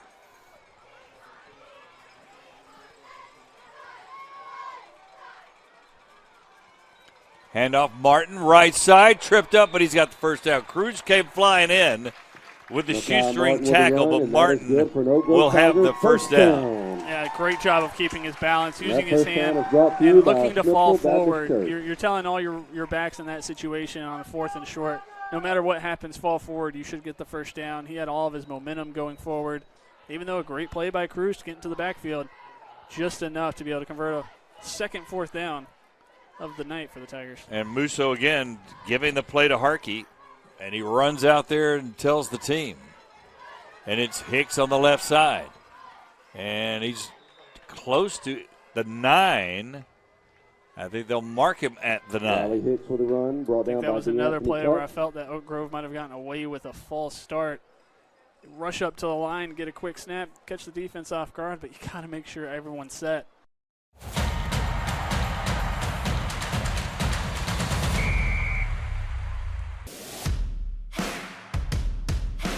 Welcome to Oak Grove High School, where we are OG for life. It's a great day to be a Tiger.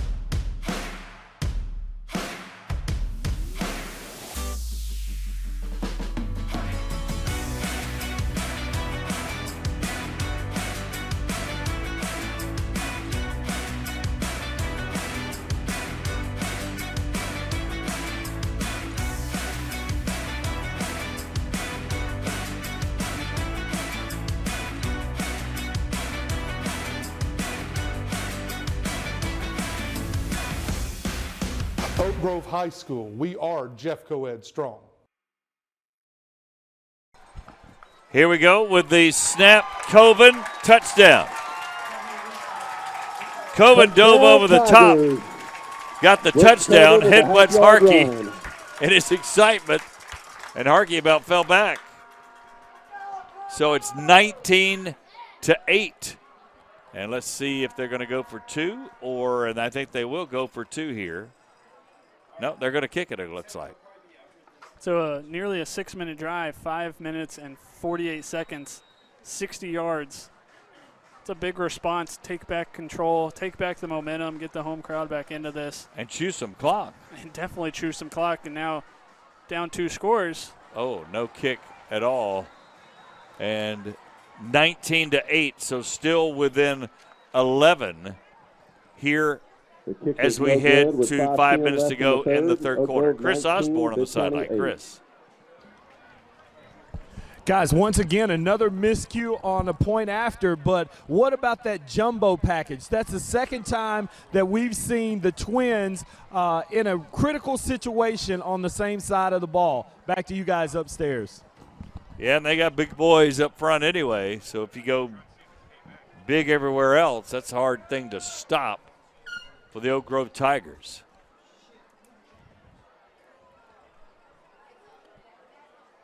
Well, Bibb County has had opportunities to not only get back into the game, but take the lead for themselves and take control of the game for themselves, and they haven't been able to do it. Oak Grove, meanwhile, has seemingly had opportunities when they were up 13-0, had opportunities to kind of push that lead out. They didn't do it, but that's a big response early in this second half. That football goes all the way back, and Bibb County, instead of picking it up, they fall on it, and that was not a good play. He had time to pick it up and get some yardage, and they're going to be backed up to the 3. There was an official at the kickoff back here at the 40-yard line. I thought I heard a whistle. He was reaching for his flag to throw for offside, and then when the kick happened, he just stayed still, didn't make a call, and that's the difference in re-kicking and starting on your own 3. That was stunning to see. Now Bibb County down 11 and 97 yards to go. 5:09 to go in the third quarter. Handoff just stacked up everywhere. Trying to get room for Clark. He might have got 2, maybe 1. 2 yards when you're that deep goes a long way. By Jackson Hyde. Second down and 8. And if they want to have a 97-yard drive, they need Clark to be getting some of those yards. Hunter Cook, his brother, is the right tackle on offense. There he is, big number 76. He takes up a lot of space right in the middle of the field, and it's not like Bain Morris is small. They'll flip-flop now. Handoff, and Clark slipped down. Clark wanted to cut, and his cleats didn't hold him. Yeah, that was, I don't know if he had much space anyway. Brings up third down. But that's, like I said, 2 yards can make a big difference. And slipping in the backfield, it changes quite a bit. Now you're at third down in a situation where you really need to put together a drive. Yeah, and if you kick it, they're going to have the ball on your side of the 50 in all likelihood. Cash rolling left, throws, and is too tall. He was trying to find Cage Watkins, but it's just a little over his head. So fourth down, they've got to kick, 4th and 8. Yeah, a little tall again. You mentioned that being a problem in the first half for Cash, and it's just it almost felt like he had it with his legs. I don't know if there was enough space, but he had so much momentum going to the left, and it seemed like all of his options were covered as well. So Bibb County, I should say, to kick it away. Low kick, returnable at the 40 and staying in bounds. He'll be inside the 30. And that's Oak Grove's Noah Chapman, who was the quarterback.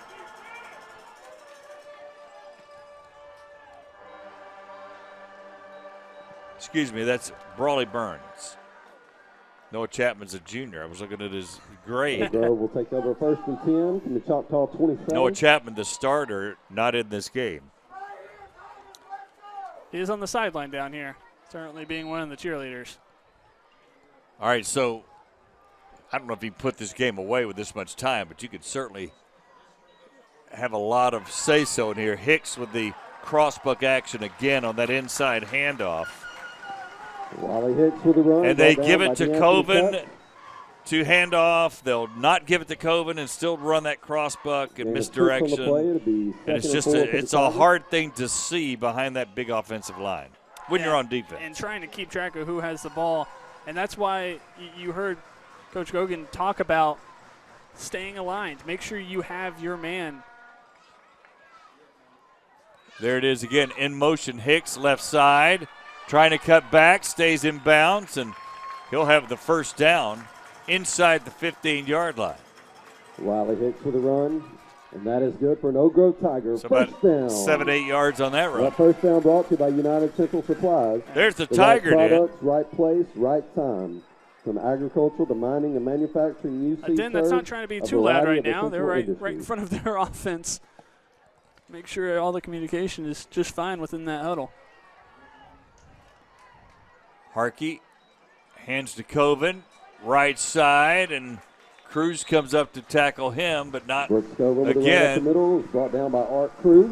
Before he gets about 6 or 7 on the right side. And this is exactly the kind of game Oak Grove wants to play. And obviously, being in the lead, any team would say that. But when you have a lead, you're running the ball successfully, it seems it's starting to look like a long way back for Bibb County, and I think they're starting to feel that way too. Handoff Burns on the left side now. Harkey running over to get the play again. Run up the middle, and that is good for another Oak Grove Tiger first down. That first down brought to you by Ardwolf. Oak Grove has been on point and playing so well from the get-go here that scoring a touchdown on the very first play of the game. Yeah, what felt like they could run at will. Bibb County responded well. Now they're getting to the point where Oak Grove is kind of exposing their run defense a little bit. Handed to Burns again inside, bashing his way in. And that's a touchdown. Burns. Touchdown Tigers. From 4 yards. With a 3-yard run. Feels like it's a new guy every time down here. Whether it's a big run, whether it's one of these screen passes, whether it's these shifty handoffs, or it's just a run right up the middle. They have so many guys that can score.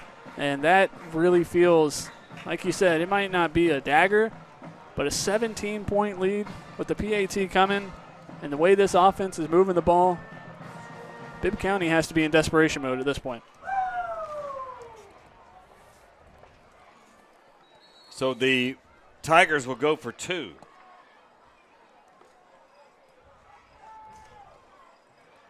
Handoff. Burns again. Looks like the same play, same result. Brawley Burns with a 2-point conversion is good. With 1:23 And that makes left it in the 25 third, to Oak Grove 8. 27, Bibb County 8. So it should be 27 to 8. There we go. We changed it down. And that's a big factor. 19 points now as opposed to 17, where 2 8s get you within 1. Yeah, and it was already at 3 possessions, so I kind of get it for a sense of, you never know, missed extra points. Well, they look You've so already missed a bad couple on at this yeah. point. Maybe a 2-point conversion is, you have a better chance of getting it anyway. But already 3 possessions, and with the way Bibb County's offense has gone, we've gone through the entire third quarter, they've only run 6 plays. How are they expecting to get 3 possessions in the final 13 and a half minutes? They need to have a big play and probably big plays on either defense or special teams to really have a chance to win this game still. Hicks to kick it away and caught at the 20. This time they'll run it back, and that's Rutledge, and he'll get back to the 37-yard line. Bibb County feels a little, not shell-shocked, that's probably not accurate, but certainly wondering what happened here as they closed the first half, second quarter, pretty well, 13 to 8. Scored a touchdown, 36-yard pass, 2-point conversion, and it's been all Oak Grove here in this third quarter. Yeah, they haven't been able to move the ball. I think we can talk about Oak Grove's rushing attack and controlling the clock and controlling the ball. But Oak Grove's defense has stepped up, forced 2 3-and-outs early on. Feels like they haven't been on the field at all. They're well rested. Yep. And in a long time. Cash rolling left, throwing against his body, got a man. It's off Sanders' hands again. Maybe he needs to take those gloves off. I think he's welcoming the ball into his body too much, right? That's what receivers, coaches will tell you all the time. You got hands for a reason. Use them. Put your hands out there. Catch with your hands. Don't catch with your body. And that's been the difference for him tonight. And they want to get him the ball because when he has the ball, he's a problem to tackle in the open field. They've run those plays for him, rolling out left, little 10-yard out route. Pass has been there more often than not. Yeah, he's been open. Second down and 10. They throw it out.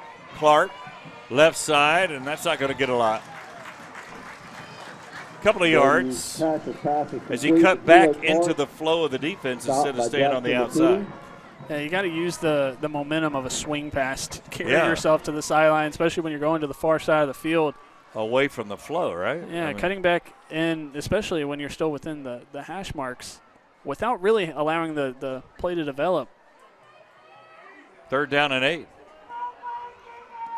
Split receivers. Clark coming in motion this way. Cash looks left. Still looking. Throws it wide open. That's a good play. It's going to be close to a first down. Watkins there. And we'll see where they mark it. Looks like about a foot short. Braden Cash.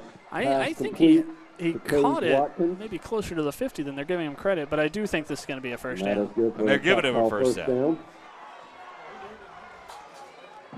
Marking it at the 49-yard line.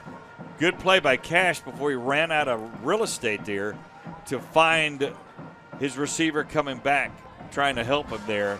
There was a lot of black shirts around there, too. Yeah, that's one of the first times we've really seen him go to a second, third, fourth option, and he needed to on that third down. And that's the end of the third quarter. And at the 27 to 8, Oak Grove on top, but Bibb County is 8. rolling a little bit. You're watching the Jeff Co-Ed TV Game of the Week.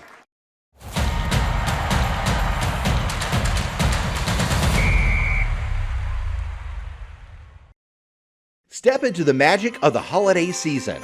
On December 12th, join us at the historic Florentine for the Winter Wonderland Gala and silent auction. Enjoy an evening of live music, festive drinks, and delicious food, all while supporting the Jefferson County Schools Education Foundation. Reserve your tickets today by scanning the QR code on your screen or go to jeffcoed.com/gala. This event is for guests 21 and older. Welcome back to Oak Grove here in command right now, 27 to 8. Matt Coulter is on the sideline. Matt, what do you got? not used to trailing. After all, we came into this game, the Choctaws are 6-1 and undefeated in Region 4, so they're not used to this, and you guys well aware of this. It started the first seconds of the game when 4 went 58. That's Martin for Oak Grove, and they got a quarter. Bibb County's got a quarter to try and come back. They're down 19. Cash going deep to Sanders. He ran under it. He's got it. No, it's Cruz again. Again, they look so similar. They've had no success to Sanders. Great success to Cruz, his second touchdown. Yeah, I think that's when you start realizing who it is when he pulls that ball in. That's another great throw, leading him perfectly in stride. I thought for a second he let him too much. He threw it a little too early because the coverage was there. When he released that ball, Cruz ran underneath it, and once he made the catch, he made a man miss.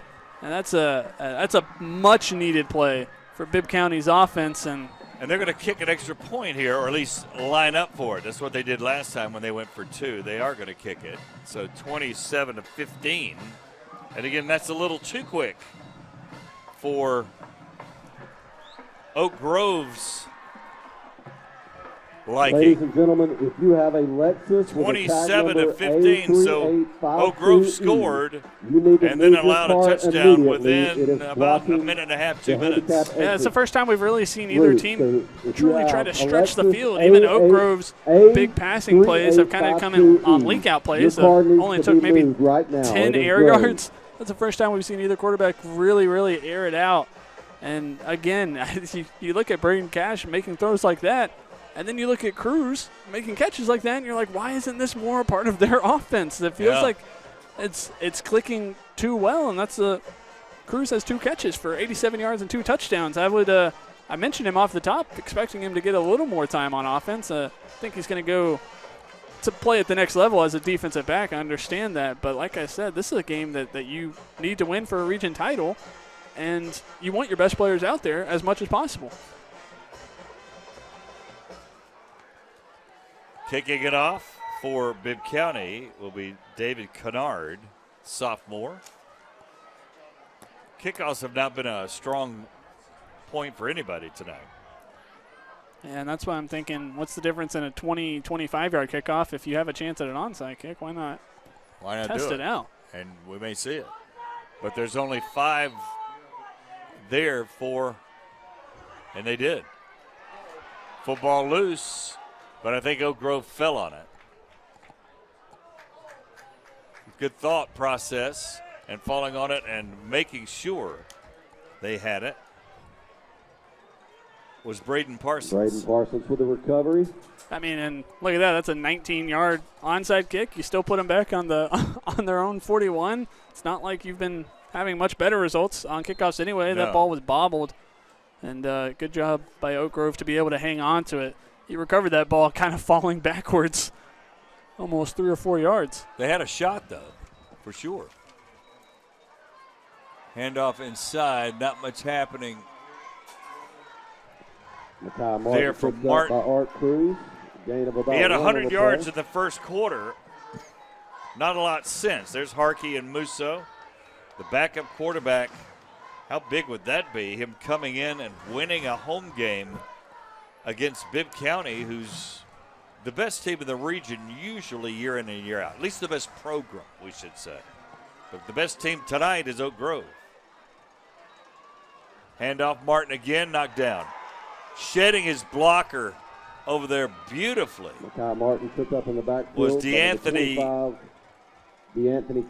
Cuts. That'll bring up 3rd and 10 safety for the that came up. Boy, Rutledge and Cuts have really been supporting this run game. And that's needed. Rutledge is a guy who will do a lot in the passing game, a couple interceptions this year.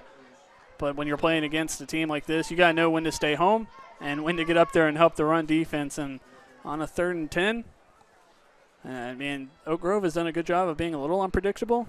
But if I'm Bibb County, I'm getting ready for a screen pass.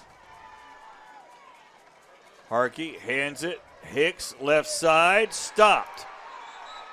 Maybe got a yard, but that is it. Coming up hard, outside linebacker Ryan Cruz. So now 4th down and 9.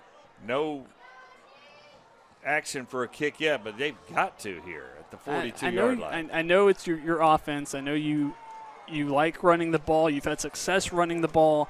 But there's still 10 minutes left in this football game. 2 touchdowns with Bibb County's explosiveness on offense. It's not necessarily as in control as this game was that we thought it was 10 minutes ago. George Dorman is on for the kick. And it's going to bound out of bounds. And that is a 19-yard punt. So Dorman just had it squib off the side of his foot.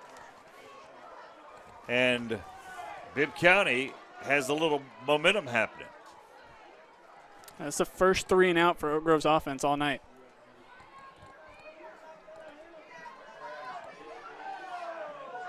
First and 10, Choctaws.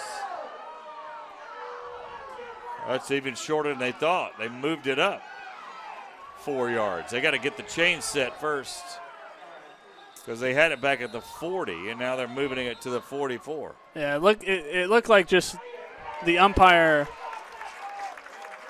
I'm sure there was no ill will. I think you hear it from the Oak Grove fans, think there's some cheating going on. It was just a misplaced ball. Yeah. All the refs are on the same page. They knew it was wrong. They got it right at the end of the day. Sanders hands to the big man, Lucas, and he's piled up there about a yard gain. Coming up hard, Connor Brooks and some friends. 2nd down and 9. Yeah, and I kind of like the flag was thrown there in the middle of everything. And Oak Now Grove players are pushing their own guys back. And now we got signals going both ways, so I don't know what the call is going to be. Someone must have said something. I didn't see any pushing. Personal foul against the Boy, you can't have that mistake when you're trying to get back into this football game, and you've got momentum on your side. So that's going to mark them back 15 yards. And that's one that's after the play as well, so it's going to be 2nd and long. You have one less down. 24, I guess. Should be.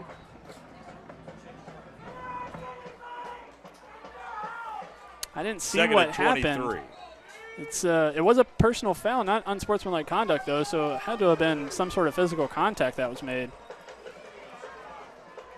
Cash looking to the sideline.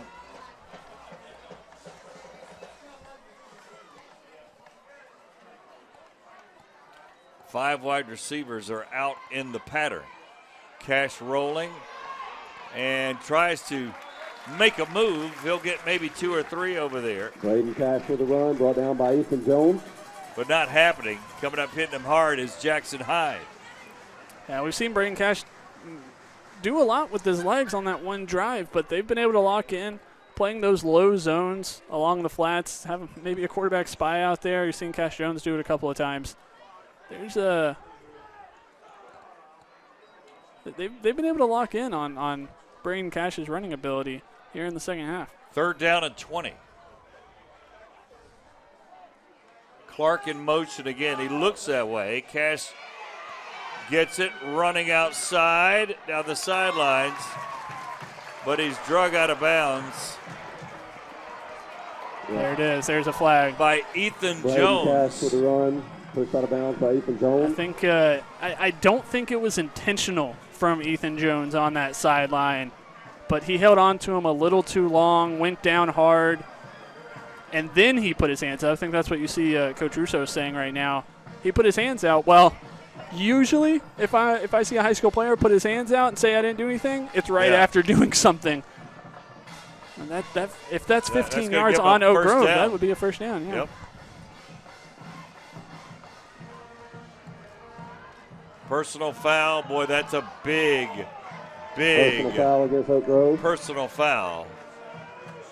They had Bibb County ready to punt, and there's Musso not happy with his guys. It was Ethan Jones, actually, but he's over there talking to number 11, Brawley Burns. And I think the flag did come in late. There was a little bit of a late hit on Jones. And that's what Coach Russo's saying right now. He had a little bit of talk, told him to get back in the game. It looked like he came over there trying to get his player, but when you go to another team's sideline to get your own player, you can't be pushing your way through. And I think that's what ended up being called because that flag came out after Ethan Jones hit. 1st and 10 now. Big break for the Choctaws. Cash running it again, predetermined. Breaks in the secondary, 35-30. On the outside, great ankle tackle over there at the 20 by Burns, ironically. But another big run. Well, and I think Bibb County wanted another flag, and I kind of think Oak Grove might be a little lucky not to get it. 30-yard run by Cash. Once he's wrapped up like that in tackling, you might see it more at the line of scrimmage. He kind of rolled his leg a little bit. That could have easily been half the distance to the goal. They don't even have the chain gang set, and they're snapping the ball. There's a hand to Clark, and it's hard to determine how much he's got, but he's got about 6, best I can determine with the chains moving. First time we've really seen Bibb County start moving quickly. I think they're trying to take advantage of an Oak Grove defense that might be a little on edge, on their heels, that we haven't seen so far tonight.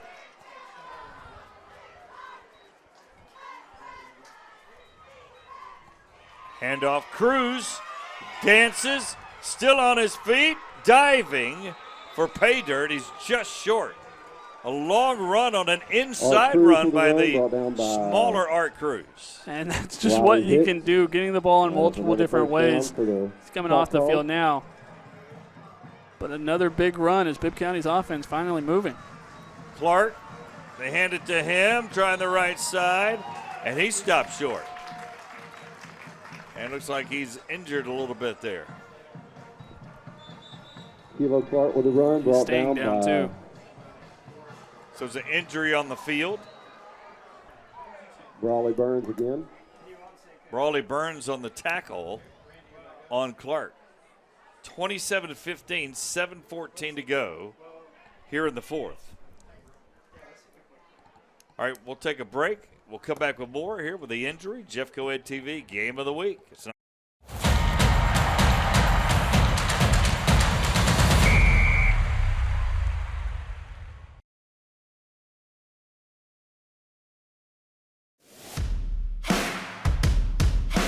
Welcome to Oak Grove High School, where we are OG for life. It's a great day to be a Tiger.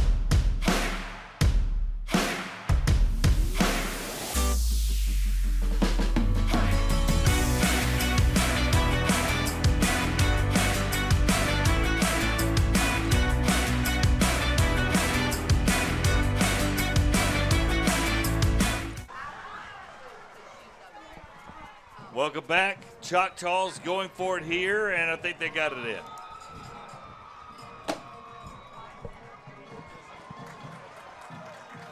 Touchdown, Bibb County, to make it 27-21 if they're within 6. Took a while to get that signal, but we finally got it. Bradley Lucas with a 1-yard touchdown run. And just a completely different ball game with Bibb County having all the momentum and plenty of time left to make a stop and get the ball back.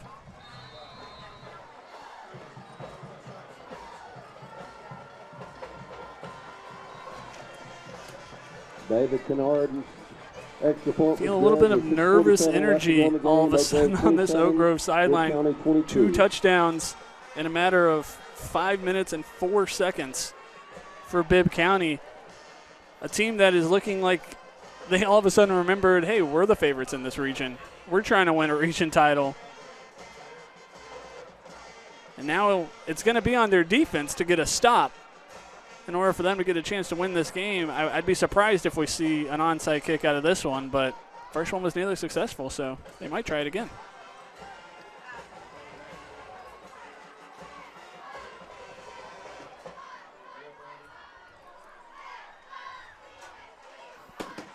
So 27-22, and just like that, Bibb County has scored back-to-back touchdowns in a pretty quick fashion. Another kind of squabbling kick. Somebody's got to fall on it, and they do at the 35-yard line. That could have been dangerous. Wiley Hicks with the recovery. Yeah, no surprise that that's Hicks getting on the ball. Now, sometimes you want to keep your return guys back just in case, but you also want to have your best hands, best players up there up front. It nearly squibbed through everybody, though. First and 10 from their own 35.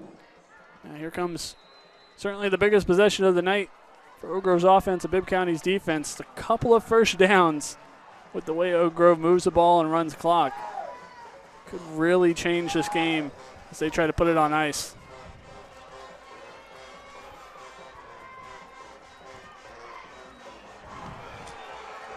Bibb County knocking down the ball carrier Ethan Jones with his third carry for no gain. Second down and 10. Yeah, just 3 carries is surprising after what he did when we saw him against Pleasant Grove. Of course, they had 3 guys go for at least 100 yards. Hicks went for 200 in that game. Starting to hear some energy and some noise from the far sideline now. Probably the first time tonight we've heard that. Yeah, we've heard anything.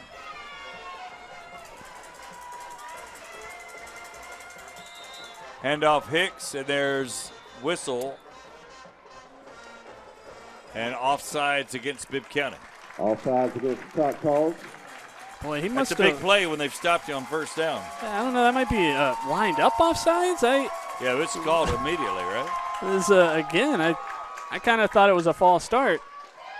Could have just been trying to time it as they've run those sweeps quite a bit. Try to time the snap, jump a little too early. But you're right. After getting no gain on first down, that's a big 5 yards as the clock continues to run.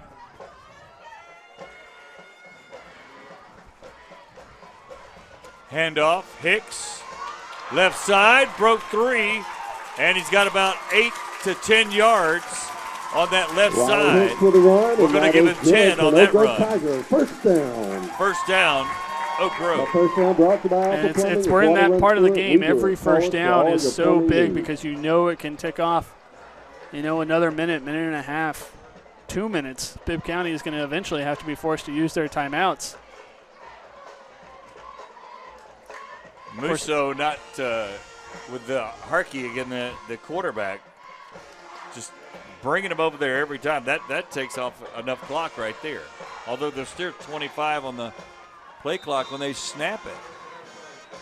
If I'm Oak Grove, I'm taking that thing down, aren't you? Except it's another 5 yards on defense. They've got to be lining up offside.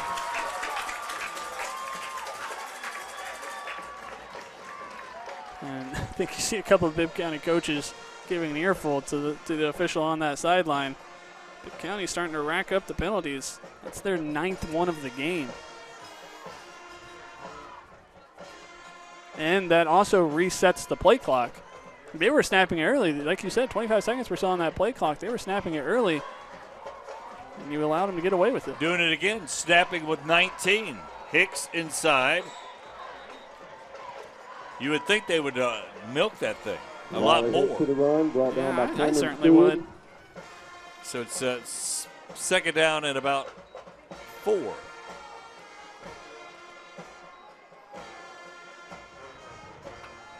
Hicks takes a breather. Now we're under 20 by the time he gets out there. And now whistles have been blown. They were correcting the down over there. The down Second marker down. said Okay. third. It should have been second. And the clock never stopped ticking. If I'm Bibb County, that just, again, that's a waste of 25 extra seconds that they allowed to go off because of a mistake Pretty by amazing. the officials. Yeah. In an important part of the game. Should have stopped that clock. Second down and 4.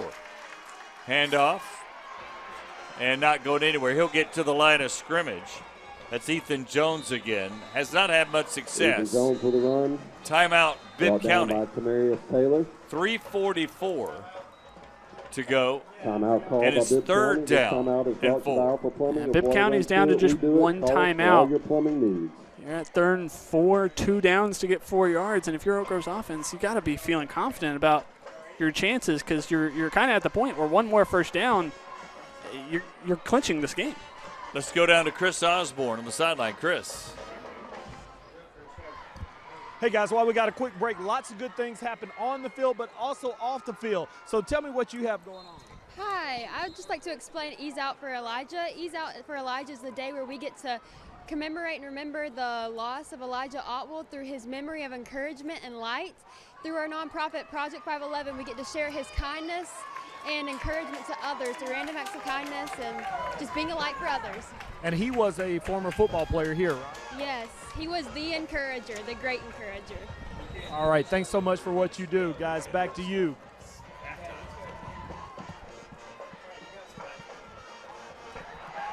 Hicks inside, and he's got the first down. Riley Hicks with a run, and that is good for the Oak Grove Tigers. First down. So that's another. If you First take down the brought play to you by clock Perry down, Gutter Siding, where we drain your gutters and not your another wallet. couple of minutes off if you do it right. Yeah, now you're really at the point where Bibb County has to get their stop now. And on both of these last two series of downs, they would have stopped them without the 5-yard offside penalties, making a massive difference on this drive, on a drive that Oak Grove's trying to clinch the game. One more first down will do it. Handoff, Hicks, left side. He's got running room down the sideline. Touchdown. Hicks for 6. There is a flag down. Let's see what it's about. It came in very late from the back. They're going to wave it off. So touchdown with 3:19 to go. Touchdown Tigers. And Bibb County's coach wants an explanation. I think I do too. I saw 3 flags thrown. That's very surprising to wave off a flag.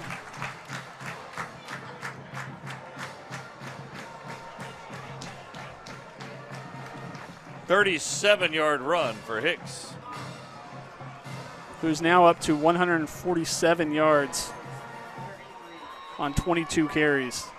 Been the workhorse, and when they needed him, he delivered in a big way.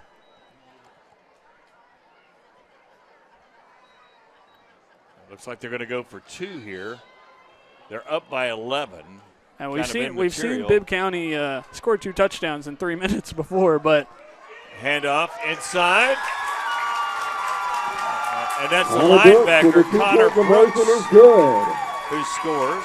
With 3:19 so he gets in on the Oak Grove fun. 35, Bibb County 22. And now it's a 13-point margin, 35-22. Boy, those offsides penalties, different things like that, just coming at the wrong time for Bibb County. Yeah, and I think I understand some frustration coming from that sideline. But at the same time, 3 minutes, 19 seconds, 13 points might be a better position than they thought they'd be in at the start of this quarter. If I'm Oak Grove, that might be one of those teaching moments where you say, hey, scoring a touchdown is great. You go down at the 10, this game's probably over. Yeah. Instead of scoring a touchdown. I know that's tough to tell a high school kid. And it might be too early to say something like that. You extended it to 2 possessions. That's really the big part. But Oak Grove definitely could have taken all of that clock down without giving the ball back up.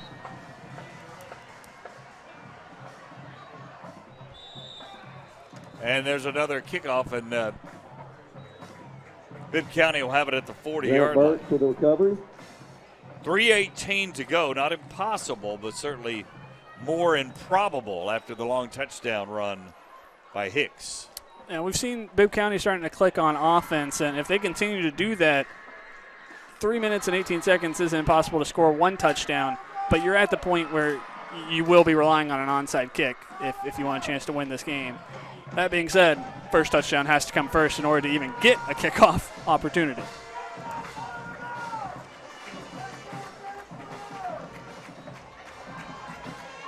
Cash rolling, looking, has a man caught. It's one of the first times we've seen a rollout with an out route work. and being completion. We've seen so many of those bounce off the hands. It's a big play. Devlin Dobine with that catch. And that puts football at the 46-yard line. That's the 5th different receiver Braden Cash has connected with in this game.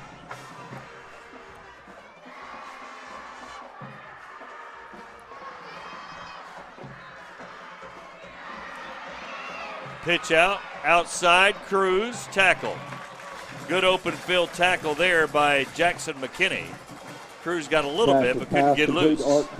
Yeah, I like the idea behind trying to get him the ball in open space. You're not always going to be able to connect on a deep pass with him. But when you're thinking about time, you also got to think, hey, get that swing pass wide, and if you don't see 3 yards isn't worth the 30 seconds you're taking off the clock. Get out of bounds. Maybe just even drop it. Incompletion, better than probably a 3-yard gain. Cash rolling. Got running room. 40. 35 gets out of bounds. Smart play. Got the first down. Stops the clock. Braden Cash with the run. For a team that doesn't play from behind very often, they're finally starting to click, make the right decisions. And Oak Grove, I mean, you're in a situation like this, you're going to give up yards. You don't want to go with the big play behind you. You don't want to allow them to score super quickly. You're going to give up a little bit of yards at a time. They're waiting for the umpire to get up. Tripped over one of the Oak Grove's linemen. Embarrassing moment for the umpire, but he's all right. Hey, you make it through 46 minutes of football without falling. I'm impressed. That's pretty good, yeah. 1st and 10, Choctaws. Cash rolling left, pressured, still rolling, throws it away. Tried to throw it up there and let a Choctaw run under it, but it wasn't to be as he was trying to find David Kennard.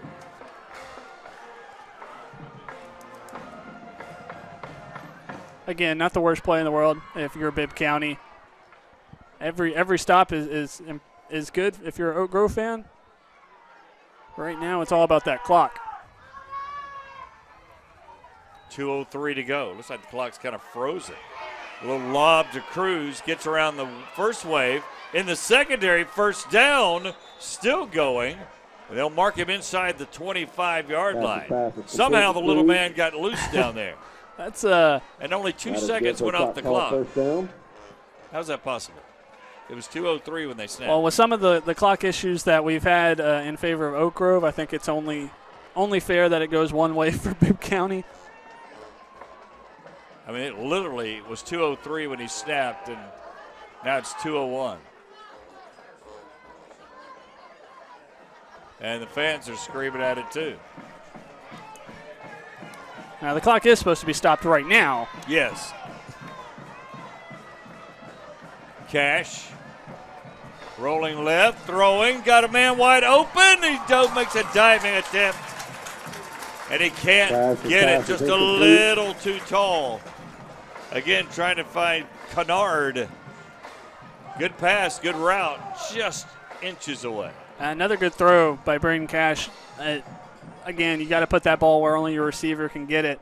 Maybe a little bit more air underneath it. He was fully extended on that dive. Tough catch, but a good throw. Give your chance another opportunity. Bunch of fast guys in for Oak Grove now. Bunch of secondary guys, bunch of linebackers. Only one true lineman in Baines Morris in the middle of the field. I'm not sure we've 3 seen rushers. a dime package all night from either defense. Cash will run it. 20, and he's tackled there at the 16.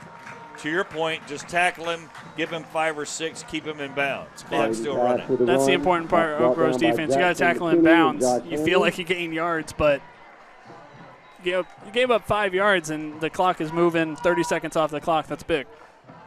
3rd down and 5.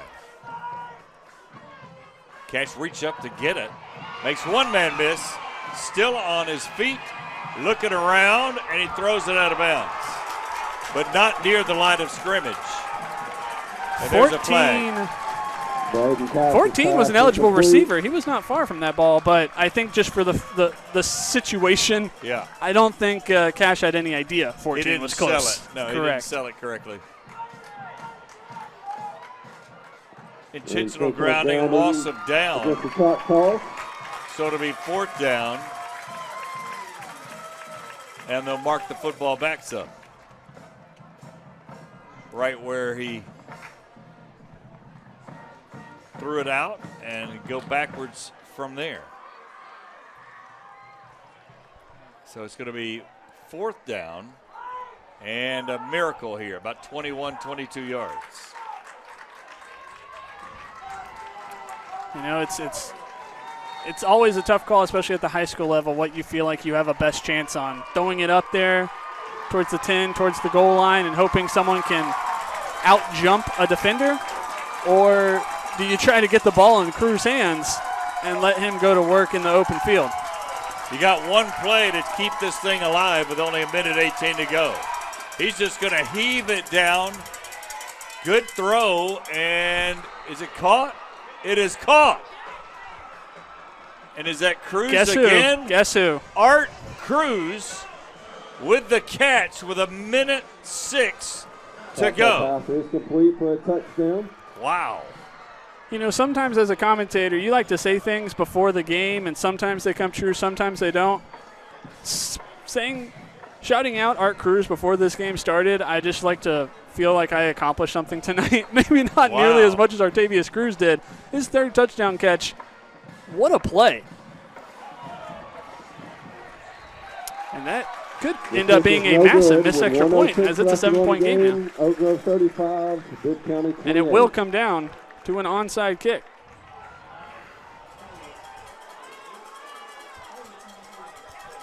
And give credit to Braden Cash as well. Hail Marys aren't just the easiest thing to throw. You think you just throw it down there, but it's a lot about placement. Very easy to throw it out of the back of the end zone. He stepped back, maybe took a couple of seconds, threw it up, gave his receivers time to get down there, and just another terrific play by Artavius Cruz.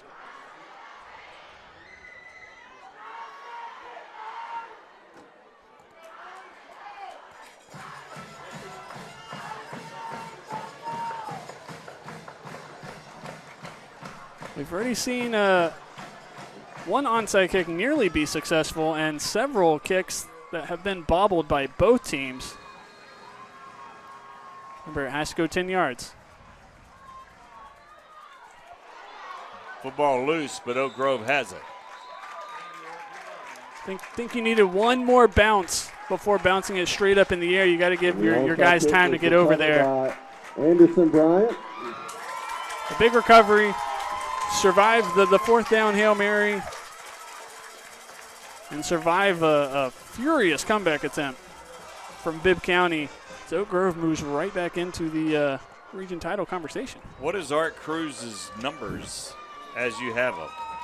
He has 5 catches, 3 touchdowns, 147 receiving yards. He also has a 12-yard run, and he's played every snap on defense. 147. 147 receiving yards, 5 catches. 3 touchdowns. And he's played virtually every snap defensively. Handoff, Hicks inside, he'll just go down. I'm a little surprised that they ran a play. Brought down by Aiden Miller. I believe Bibb County is now out of timeouts. Yeah, 1:01 to go. And that should be the 3rd timeout for Bibb County. Maybe 2 more plays. But they should both be kneel downs. Yeah. I don't care how confident you are in your ability to hold on to the ball. You are risking a lot. That ball bounces out in the air, and you got problems. And there's a lot of teams you can say you trust. Probably not many do handoffs better than this Oak Grove team. So I understand trusting them to run a play, but do a pistol snap, take a knee, do a second one in the game, walk out of here with a win. What a big win it would be for that man, number 12. Caleb Harkey again in for Noah Chapman, who did not play in this game, did not dress for whatever reason. And Harkey getting a big win. Handoff again, Hicks inside, and he's got the 1st down again. Riley Hicks with a run, and that is good for an Oak Grove Tiger. 1st down. And you hear the crowd share their appreciation. So Oak Grove will be in the driver's seat after this game in the region. Yeah, they will. This is a big game. Like I said before, they still control their own destiny. They still have ACA left to play. They're going to move to 6-1 overall, 4-1 in region play. Bibb County drops to 4-1 in region play. And don't forget, next week we will travel to ACA. Correct. Yeah. They played one more And game. our next home game will be October week 23rd. 0. That's a Thursday night as we take on Fairfield. Also, good luck to our Musso's still junior high coaching, varsity cheerleaders. Will be in competition they next should week on Thursday in Birmingham and Saturday in Huntsville. be close to just a kneel down here. But they like to run plays. They did run plays. They don't like taking negative Here comes the kneel down now. Boy, that's got to feel good. As a backup quarterback, how often do you practice victory formation as a backup quarterback? But being able to come in, two starts, 2 wins. You're right. Beat Tarrant there, yeah. last week as well. So this is a big win for Oak Grove. Again, we saw them end a losing streak to Pleasant Grove earlier this season. We're back for this game against Bibb County, and they have never beaten Bibb County before tonight. Last year, they lost this game by 26 points. They've showed from the very first offensive snap that they were a different team this year. You're looking at that loss to West Blockton. You certainly think they want that one back. But, man, this is an impressive win for Oak Grove. You can see what it means to them. Just like that, they're back in the region title race. They've got a lot of hopes for this team going forward, not just in the region, but thinking they can win some games in the playoffs. Oak Grove with their running game, terrific. Chris Musso has done a fabulous job here. And he's saying congratulations to all the Bibb County players. Bibb County not used to being in this position. Still some football to be played, so it's not like Oak Grove can take a seat and kick the feet up yet. I know another winner of tonight's game is ACA. Yeah. ACA, who lost to Bibb County, they saying, well, hey, now it's in front of us. We go out, we beat Oak Grove. You might find your way into one of those 3-way tiebreakers later on. That gets a little bit complicated. But as for tonight, as I said, Bibb County could have clinched a playoff spot with a win. I think both these teams will be in the playoffs. But as of right now, neither of them have clinched. And there's a lot to play for with 2 more region weeks to go. Matt Coulter has Chris Musso right now. Matt. Coach, huge region win. And, hey, you're not winless against Bibb County anymore. Hey, I'm just proud of our guys, but first and foremost, John 14:6, Jesus says, I am the way, the truth, and the life. Nobody comes to the Father except through him. So I want to thank him first and foremost. I'm very proud of those guys. I want to thank y'all for coming out here and being with us. And, man, I'm just excited for our kids. Martin got it started in a hurry. First play from scrimmage, he was gone. Absolutely. He's a good kid, works really hard. We're very proud of him. And you're back. You had to go to a backup. How'd you think he played? Well, all of those guys, they all play for us, but that O-line up front's doing a job. So they did a really good job. We're really excited about everybody there. Feeling good about the region now? I mean, I know there's a road ahead of you, but that's a huge win. Absolutely. It's a big win for our kids. And, we got to move on to the next game. And so we're going to celebrate this one tonight, but we'll be on to the next one tomorrow. Thank you, Chris. Thank you. Chris Musso with a big win, 6-1 now, and have that head-to-head against Bibb County. And as we talked about, if you're in those first 2, you got a home game. That's key, and that would be really big for Oak Grove. It would be, and you could tell because of how this crowd got into it tonight. There's been a resurgence of this football program because of Coach Musso, but it also fuels the crowd, and they were out tonight. They certainly got loud. You heard them there on the final couple of drives. This is a program that is building in a way that not many people would have expected 5 years ago, and just having a region title even remotely on their mind, that they control their own destiny for their first region title in 24 years. Yeah, that's huge. That's a big deal for a 4A program that is looking like they're good enough to make a run. I know they had a good season last year, but a disappointing playoff appearance. They were the only team in this region not to win a playoff game last year. But they feel it's a different sense. We've seen them beat 2 teams that they got blown out by last year. When we've been in attendance, they might not let us leave at this rate. So, again, your final 35-28, Oak Grove wins it. over Bibb County. Here's what we got next week, another scintillating region matchup. Oxford and Clay Chalkville. Stuart Floyd and the boys and the Cougars with Corey Barber and Aaron Fry. Fantastic team to watch. Maybe the best team in the state. Taking on Oxford, another strong contender. Pregame at 6:35 right here on Jeff Co-Ed TV. So that'll do it for our broadcast now. Thanks to everyone that watched and our great crew here. John Rocket directing us as well. And we'll say so long from Oak Grove. Again, the final. 35-28, Tigers take down the Choctaws. You've been watching Jeff Co-Ed TV.